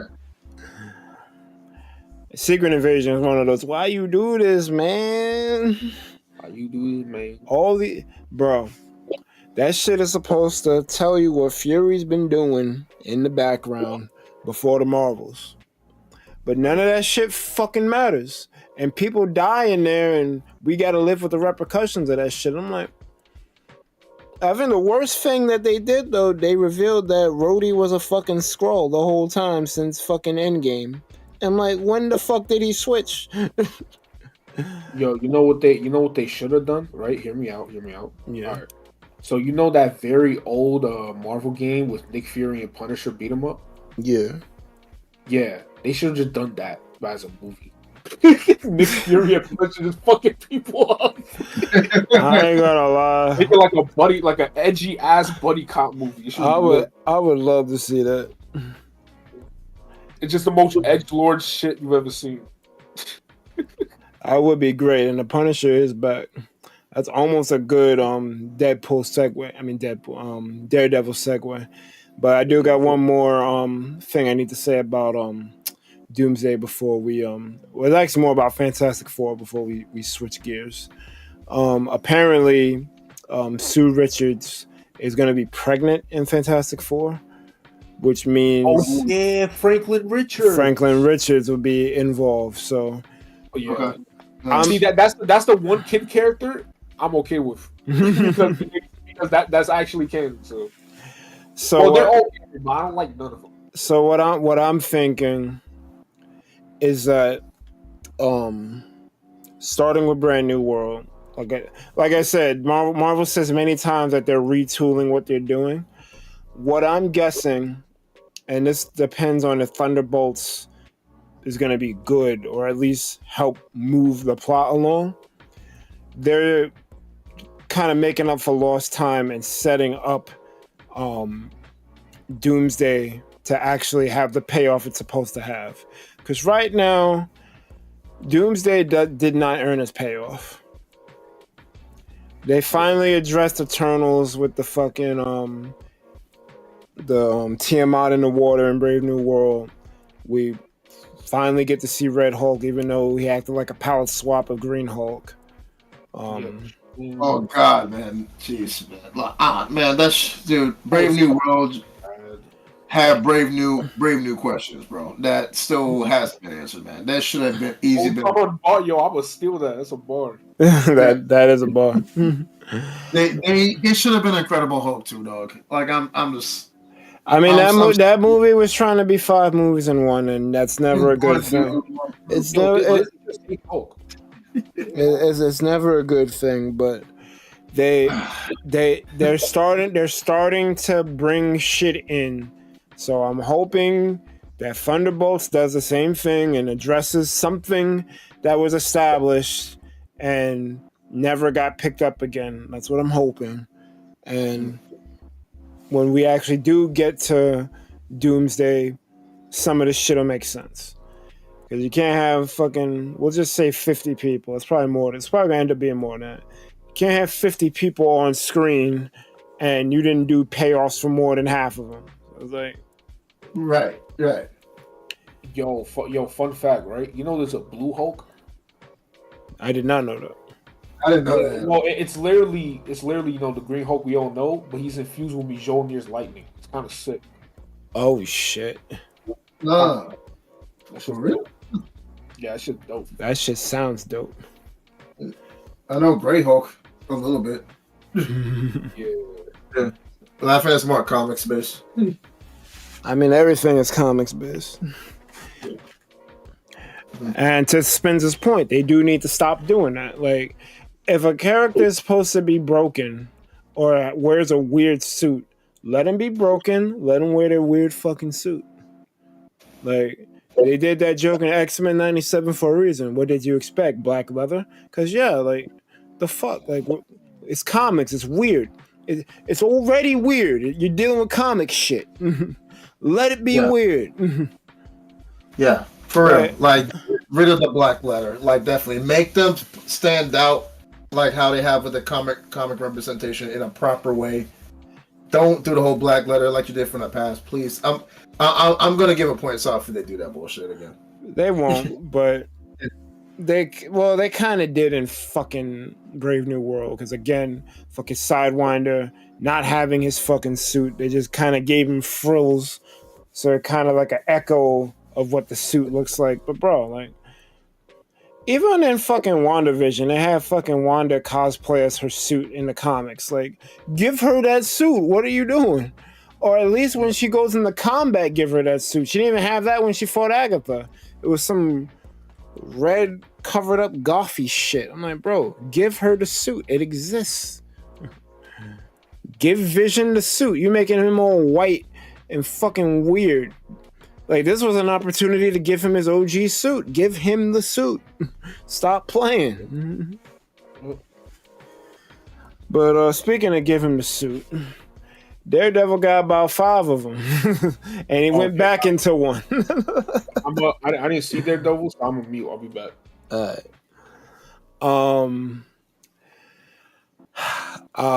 Episode 5. Episode 5 is my favorite episode of Marvel television, period. Yo, this is straight up heroism, dog. This episode bodies. Oh my god. 6 and 7 are good. We're gonna get to 7 because 7. I do have a problem with 7, but episode 5. They call it a bottle episode or like something that just deals with something isolated from the main story. Some people even call this filler, but it's not really filler because characters that are involved in it appear in later episodes. So like it's not filler, it's just kind of stepping away from Muse for a minute. So Daredevil needs to get a loan for his law firm, and he goes to the bank. The person he talks to is Miss Marvel's father, which is awesome. That the cameo is awesome. Yeah. But he gets his loan rejected because he's too risk adverse, whatever. He leaves the shit. Then you see that there's going to be a robbery, but Daredevil hears it because he has supersonic hearing. Goes back in the fucking bank and deals with the fucking hostage situation. This motherfucker gets a couple released because the negotiator says, I need to show a good faith, release 2 hostages. Instead of getting himself kicked out, he gets a couple released. Then he fucking disables 2 of the fucking henchmen because he fakes going to the bathroom. They're trying to steal some shit from the vault. He takes out the dude that tried to escort him to the bathroom. Then he takes out the dude at the vault. And like he can hear what's going on the whole time. So he's like, it's like some Batman shit because he's doing silent takedowns and shit. And then when he pulls back up to the main room of the fucking bank, the guy is pissed. He's like, how'd you get over? What's going on? And Daredevil's like, you don't have time. He's like, no, you got 3 seconds to fucking give me this. And he's freaking out. And while he's counting down, the police are getting ready to storm the fucking bank because they tired of dealing with him. They tired of dealing with him and the negotiator. I'm guessing there was some sexism there because the negotiator was a woman. So like we had enough. Like we're gonna go in. Like, but wait, I'm not done. And we're going in. So as the robber counts down to shoot Matt Murdock, the cops bust in. Matt throws the fucking diamond at the freaking guy. He grabs it and then tries to sneak out as a cop. But Matt hears everything. So not only does he leave and follow the guy, he gets into a fight with him. He had I forgot this part. He grabbed one of the masks from the henchman that he beat up. And he puts the mask on, and it happens to be the red one. And he starts fighting the fucking guy who dressed up as a cop. And he was getting fucked up for a bit, but then Daredevil fucking broke his fucking leg. Bro, that shit looked gruesome as fuck. Dang. Fuck that guy up. And then at the end of the episode, he visits the bank again. Tells Yusuf, Miss Marvel's father, you know what? I'll try one of these butterscotches that I didn't take the last time I was here. And he takes one, and he leaves. and then Yusuf looks in the jar and he sees the diamond that they took from the vault. So Matt never gave him the shit in the first place. He fucking tricked them, and he saved the day while not being Daredevil. Yeah. He saved the day as Matt Murdock. That shit was so fire to me. I wish every episode of this freaking series was like episode 5. I don't even need fucking Kingpin. I just need Daredevil doing blind man super hearing shit all season. Give me 9 episodes of that shit. That shit was so fucking fire, bro. I would say this. Like, I totally, absolutely agree with you with that. With the aspect episode 5 is fire. But, like, you know, obviously, like, they're gonna have to go tell the story of Kingpin, because it's really, Daredevil Born Again is really 2 sides of one coin.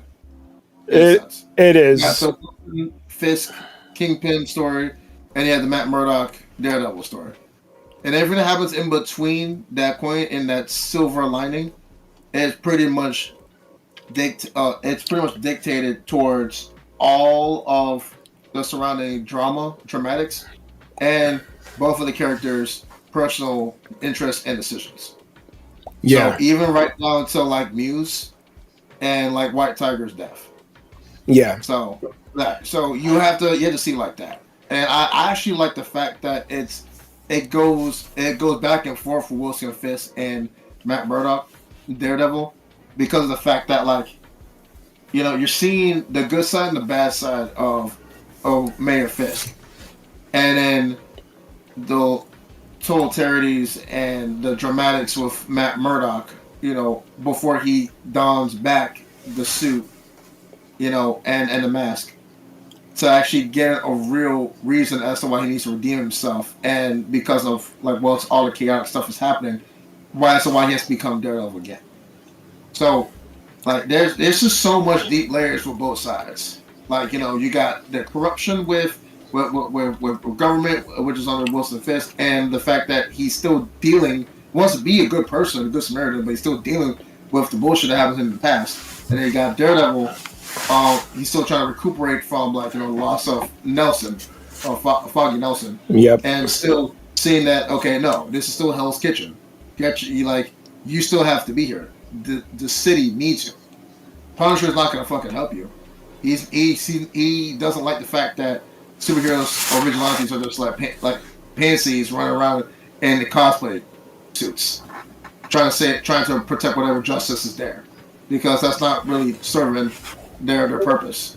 So it's really just still on you, dog. There is no Spider-Man.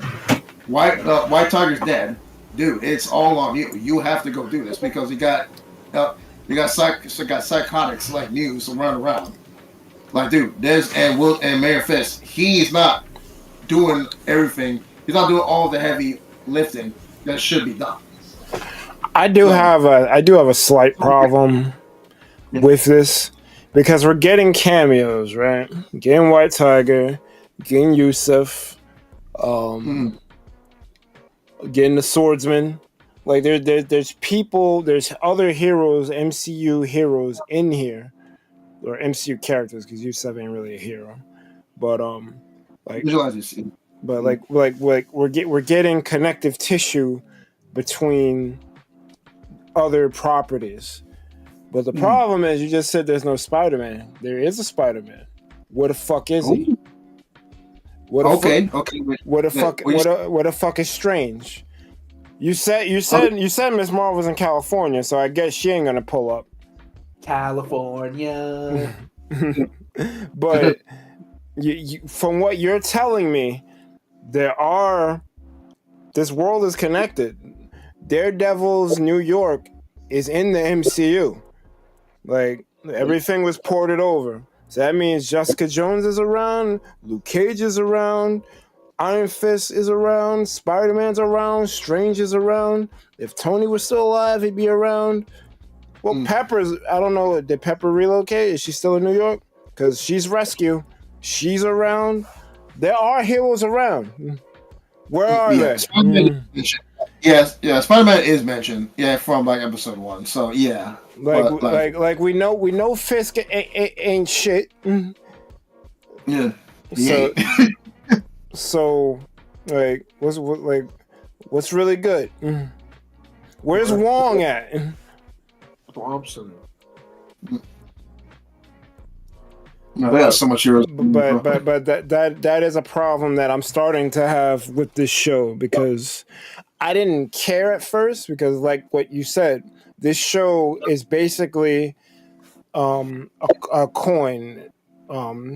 Matt Murdock is on one side of it and Wilson Fisk is on the other, and they go back and forth between dealing with the problems both of them are having, because Fisk wants to basically be mayor to do his grift of like remodeling the city in his image, and Matt wants to honor Foggy's death by not being Daredevil, but there's too much fuck shit going on around him, and he realizes he needs to be Daredevil in order to stop it, because he's trying to do it the legitimate way, and it's not really panning out. He got fucking Hector off, and he gets shot the next fucking day. It's like, what the fuck? So they're both dealing with the shit that what they want to do versus what they gotta do, and the dichotomy is great. I love the focus on those two, but I got a feeling that other characters are suffering because the focus is on just those two. Because we get Muse, who's supposed to... I thought he was going to be the big bad of this season. But unfortunately, he got murked in episode 7. When he escaped in episode 6, I was like, oh, okay. He's going to act like a mid-boss. He's not going to get him right away. And, and he's going to have to try to find him. And then, I'm not a comic guy, but I watched Screen Crush, and he told me that Muse has a power to kind of like dampen I don't know why I keep confusing Deadpool and Daredevil. Dampen Daredevil's senses where he can't find them. So I thought, well, this is my fault for going off, because it's not always a 1-for-1 with the comics. But I thought that Muse was going to dampen his location so that he couldn't be found. But Matt still was able to find him anyway, which is kind of bullshit, because he felt a painting of his girlfriend's face, and that's what clued him in to try to find him. I kind of call bullshit on that, but whatever. we got to keep the plot moving. But well, I guess that just tells you how good of an artist Muse is, because if he can replicate the topography of someone's face in his paintings, and it's enough that Matt kind of like, oh shit, this is my girlfriend. that's pretty cool. But it still feels like a bridge too far for me. That pill was hard for me to swallow, but whatever. But your man ends up getting killed. And now the bad guy is going to be Fisk and his anti-vigilante task force. And I don't know how I feel about that. I thought that would be like a better suited thing for season 2. Like, deal with Muse in season 1 and then deal with Kingpin in season 2. Like, Kingpin's still building himself up. Like I don't want Kingpin to go down at the end of this season. Although they're kind of like playing with the fact that Vanessa might betray Fisk, or maybe she already tried to, but it didn't work. They keep playing with that little plot line. I don't know if they're gonna execute it or not. Or they did execute it, and it's just fell kind of flat because the man you sent just got bodied immediately. He was talking bad shit too. I'm like, get this motherfucker. I got you, bitch. He pulls up. Thank you, Buck. You saved my life for the city. Thank you, Buck. And I'm like, did he know, or this was just this was a safeguard? Because the way they set the scene up, like, it looked like he was alone. And all of a sudden, just bang. Like, did he know this was gonna happen? He says, like, get my wife the XYZ food meal thing, but like, did he know? Did he not know? Or he just don't care? Right. But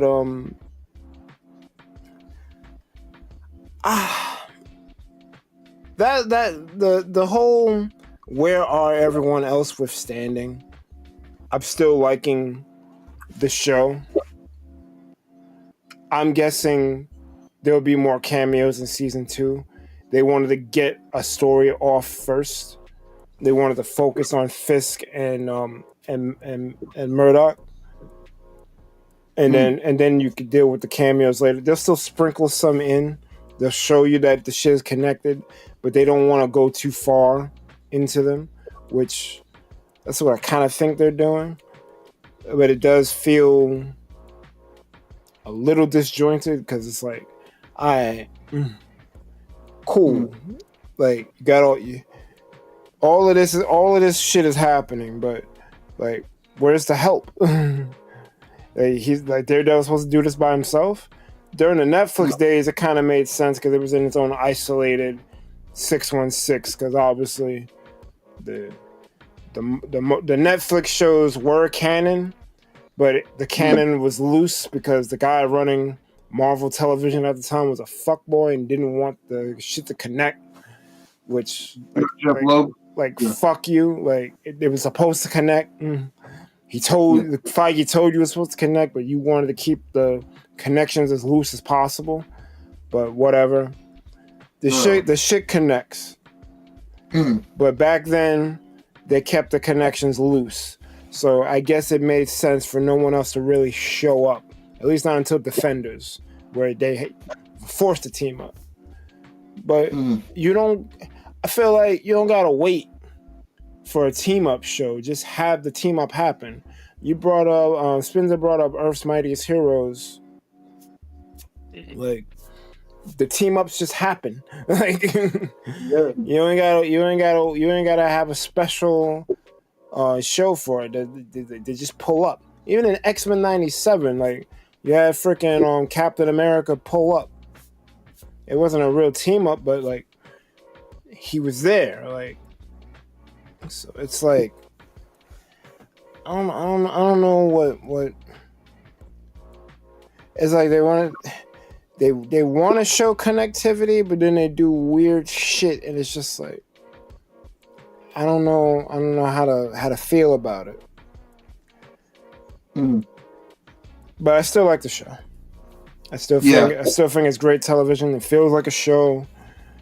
Like, we're following Matt's journey, dealing with grief, dealing with the guilt of like wanting to be Daredevil, but you know, he wants to honor Foggy's memory by not doing it, but there's too much dumb shit happening around him. Even the little girl, Angela was her name. She's calling him out. She's calling. He's a boss, bro. Like, seriously, she don't fuck around at all. No, she called him out. Like, yo, he was up to something, bro. He was this close to figuring out something. I thought you gave a shit. I was like, damn. And then he ended up going to save her. I was like, I do care, motherfucker. Fuck you. I had a promise I had to keep. I don't want you to die. I failed your father. I don't want to fail you too. Shit. Yeah. Right. But yeah, Like, yeah, the whole. I want to say one thing about it though. Like, I really feel like it was kind of like poetry in a sense, where Muse, but like with what happened with episode 7. I mean, at the end, Yeah. it was just. I feel like that was like suspenseful enough to the point where it's like, okay, you see this guy who's like so broken, and the fact that no one can really understand him, but he has this person that's coming up to him that is going to be his next victim, in a sense, but still. How they did it was just so fucking great, man. Like, how can I explain this, man? Like, Muse is a fucking psychopath, but like, he's an understanding person at the same time. You know what I mean? Like, I mean, he's off the rockers. He's psycho, but like the way how he went, well, how he was talking to the psychiatrist. You know, in order to lead up to that point where the psychiatrist finally knew and just put 2 and 2 together about what Muse was doing. I mean, or like revealing that was Muse. It was a good scene, but I don't know if I can get behind liking the character. I was meant to not like the character. Yeah. Dude getting ready to kill Matt's girlfriend. Nah. Yeah. Oh no, he's a degenerate. Yeah. I'm just saying, like, you know, like how suspenseful that scene was. It was just. It was very suspenseful. I thought she was done for. Yeah. Heck yeah. Like, I didn't think Matt was gonna get there in time. I thought she was dead. Mm-hmm.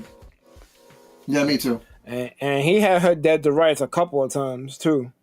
Like, his arrogance eroded the footholds of victory on that one. Mm-hmm. Well, he didn't think anyone was gonna be able to track him either. Because like, he pulled up to her like thinking he had all the time in the world, and then both the cops pull up and Daredevil pull up. Like, yeah, like, you got no time, my guy. Yeah. One thing we didn't talk about, because we've been kind of glazing Daredevil a bit.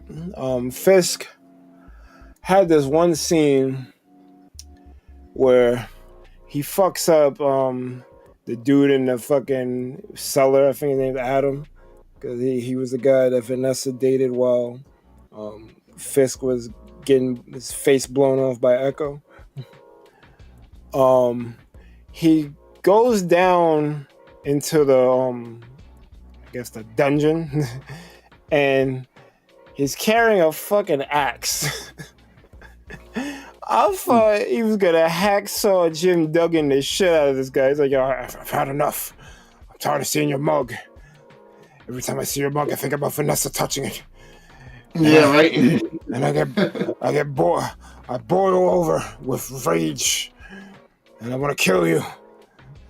I thought it was gonna be something like that.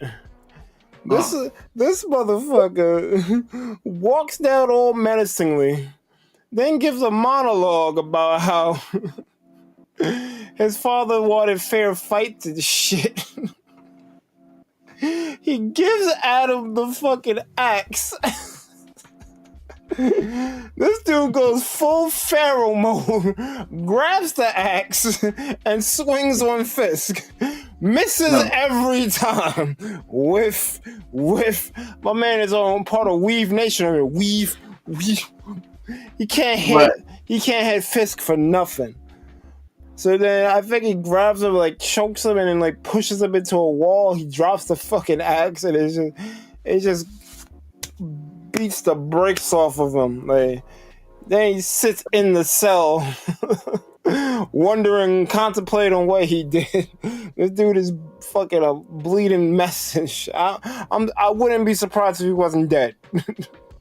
And he just fucked him up, and I'm just like, what are you doing, bro? Right.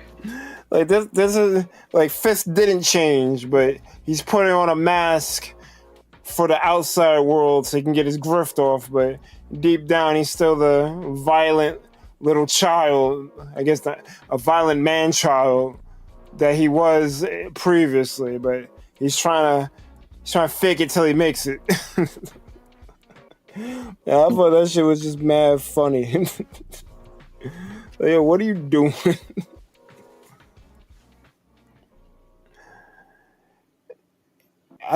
Vincent D'Onofrio steals the scene every time he's in the shot. Like he's great. I love watching this show. This show is amazing. It's amazing, man. I'm gonna hate when the last 2 episodes air. I hope they don't air them both next week, because it was weird. Because last week they aired 5 and 6 together. I was like, it's cool. I didn't need 6 right now, but I'd rather they release it all at once or one at a time. Like this piecemeal shit. Like, nah.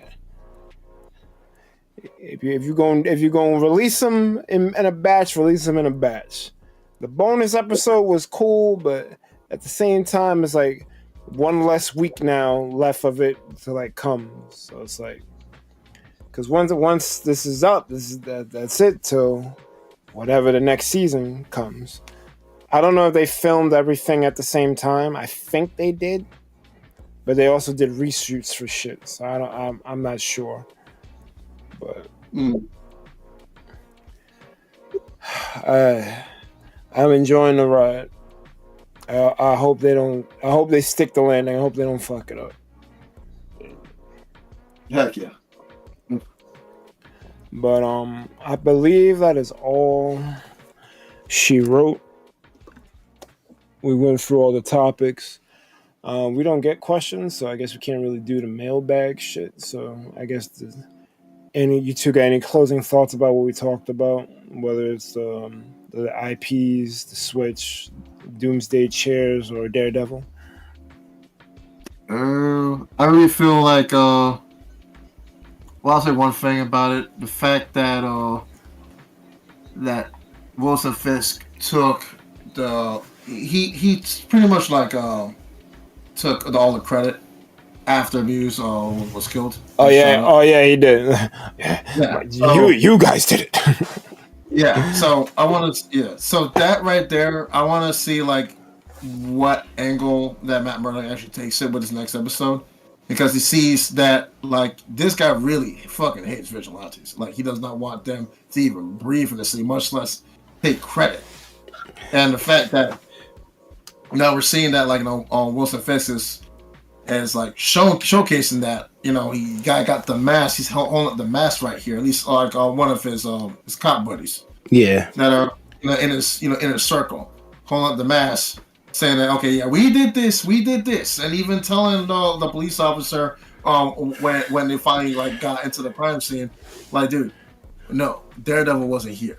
You handled this. You did this. Exactly. I'm like, dude, this diabolical motherfucker. I was diabolical. Like, Daredevil didn't do this. You did this.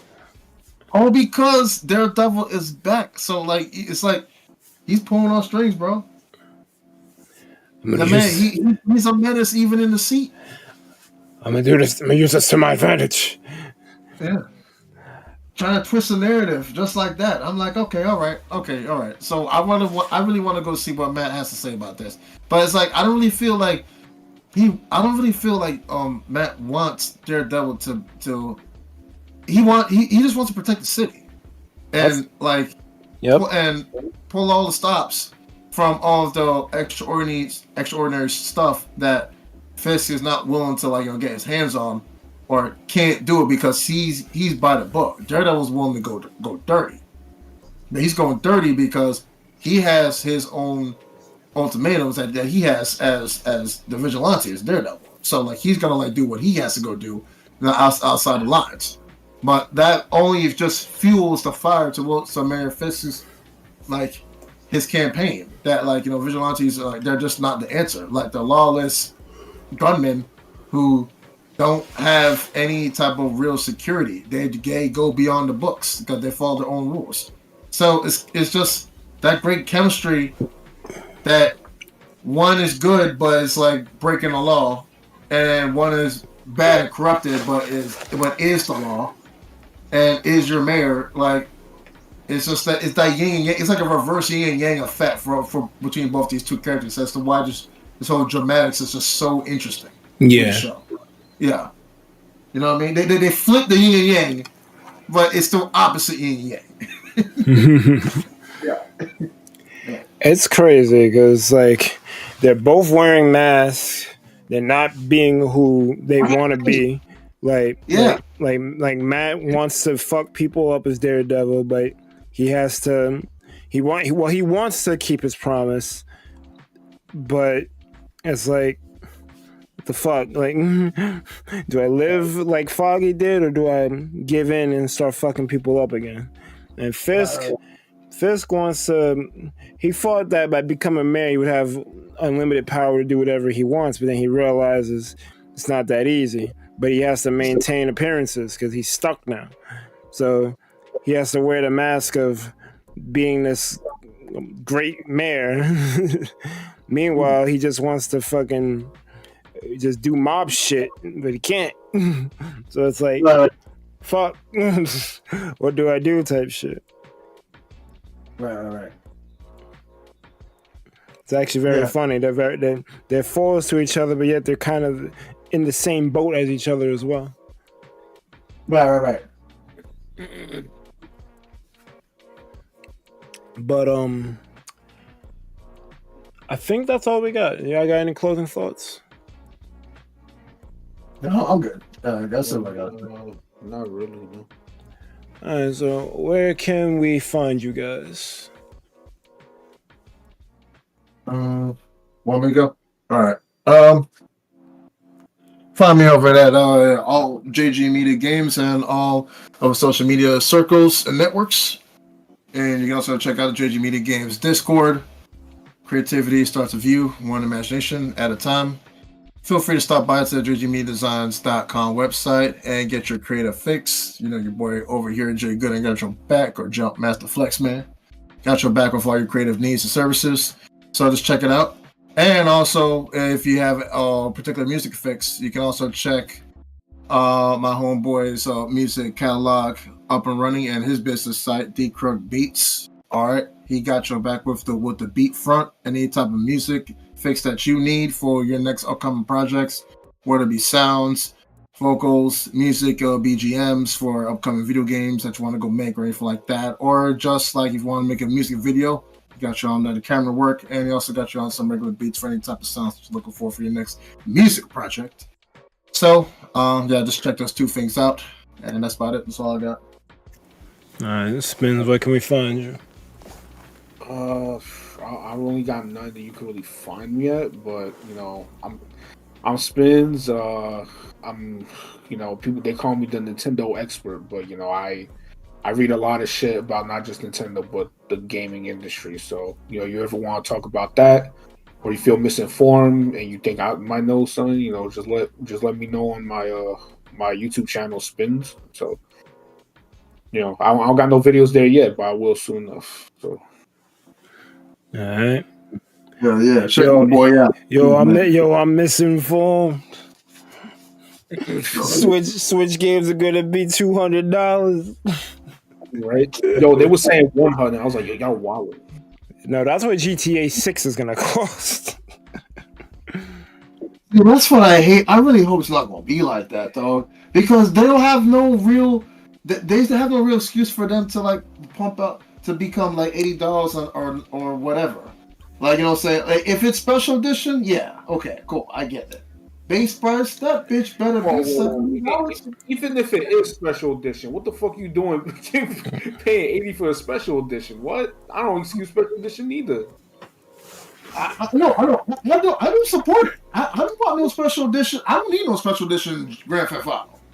I beat the story, then I hop on GTA Online. That's about it. Anything extra is if I want some extra GTA bucks or some online stuff. But just like with GTA 5. and I love GTA 5. But like that.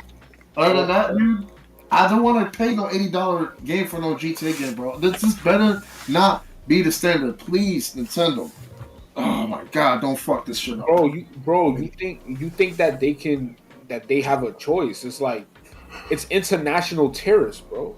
I know. I don't mean to be ignorant. I'm just you're right. It is a terrorist. It's not Nintendo. It's a terrorist. I'm sorry. I think part of it is Nintendo. But damn, dude, come on, bro. I think part of it is Nintendo, and they're using the tariffs as a way to scapegoat the shit. Well, yeah, because they have to allocate costs somewhere, bro. No, because they wanted to raise the prices for a minute now.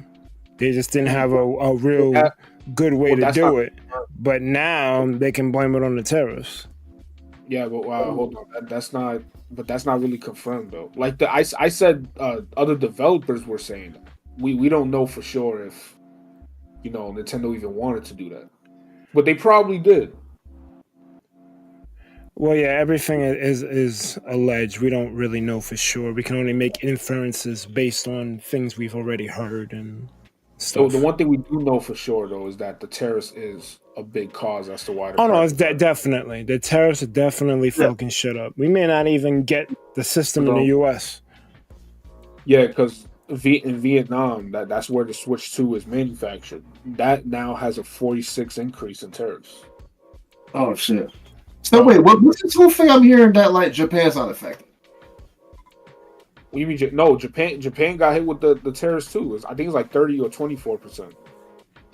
24% increase. Nintendo doesn't make their stuff in Japan; they make it in Vietnam. It's cheaper to do it in other countries. That's why they fucking what's that word? Outsource they shit. A lot of companies make their stuff in China and Vietnam, bro. I understand. Well, see, I get the argument against outsourcing because that's kind of the whole point of this tariff shit. The problem is it's coming from Trump and he's dishonest. He doesn't really fucking care. He's just saying whatever he can to make himself look good in front of his fucking base. That's the problem. If he actually cared, it'd be one thing, but I know he doesn't. And we're all suffering because of it. Yeah. Like that's the shit that fucking like burns me. It's like y'all think this dude gives a fuck about you and he does not. And I've been screwed over twice now by this guy. Cause Marvel Snap went away for a few days. It almost didn't come back. This tariff situation hitting Nintendo no matter what country they escape to. We may not get the Switch 2 or it's going to be sold for a higher price margin. They may raise the price. Like, honestly, in my opinion, I think this is kind of beyond gaming at this point. It is beyond gaming. It's definitely beyond gaming. It's beyond gaming. Fuck yeah. If you don't want to pay $80, I feel like the best solution would be to raise wages, but they're not going to do that. That's the real solution, to be honest. So Spencer,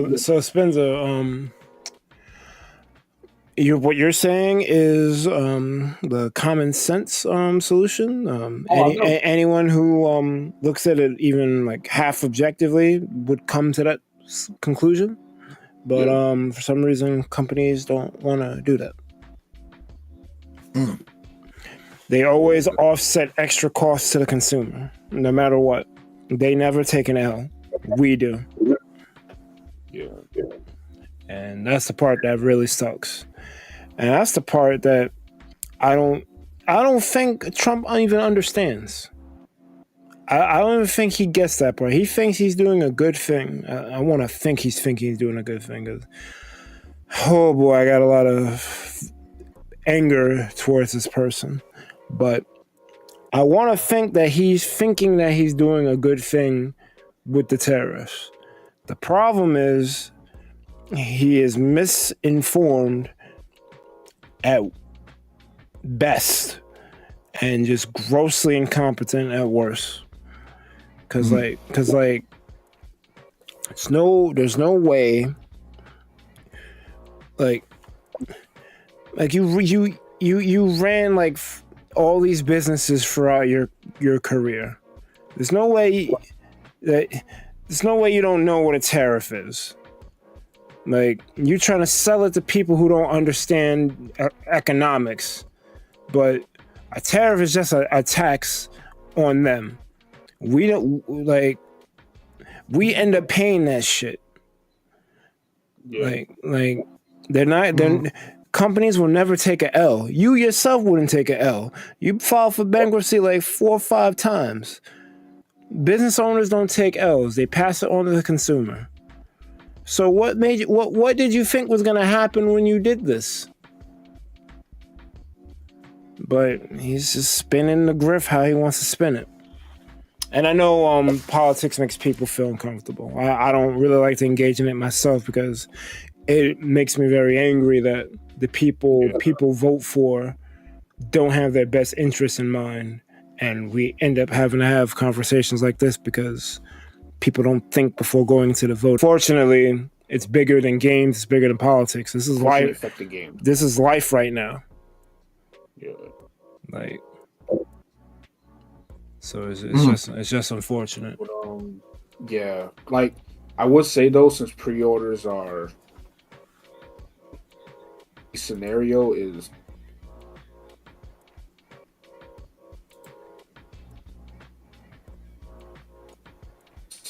do at like what 500 games or 70. That's really like the best. That's like the best possible solution. It's not even a good solution. I mean, I was gonna pay 500 for the system anyway. But if the base is 500 and the bundle is like 550, that would suck. Is the price? I think they're gonna allocate like.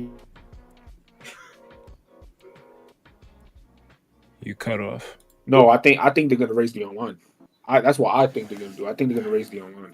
I think they're gonna allocate costs somewhere. They might raise the online. Games are gonna stay at 70. They might raise the online. Yeah, because like the thing about Nintendo is that Nintendo, them as a company, they always try to make their stuff the most affordable option, and I don't think they're going to raise the Switch that high to where people are going to contemplate a PS5 over a Switch 2. That's why I don't think they're going to raise the price. So well, I mean, they just had a bunch of people screaming at them to lower it, so raising it wouldn't be the smartest idea either. Exactly. It wouldn't even help either. But we'll see. Yeah, we'll see. Because shit could change. Like nobody predicted this would happen. No one. So nobody. No. So fucking crazy, dog. What the fuck? Yeah, man. It's pretty bad. But it's late. We've exhausted everything. We found new things to talk about, and we exhausted that. So when this stream becomes a VOD, let us know in the comments what you thought about our picks for the best IPs, or at least our favorite IPs. What you thought about the last 2 Nintendo Directs. What you thought about a bunch of Doomsday cheers. And what you thought about Daredevil. Let's get the conversation going. Most importantly, you guys have a good one. Thunder Pals out. Peace out, y'all.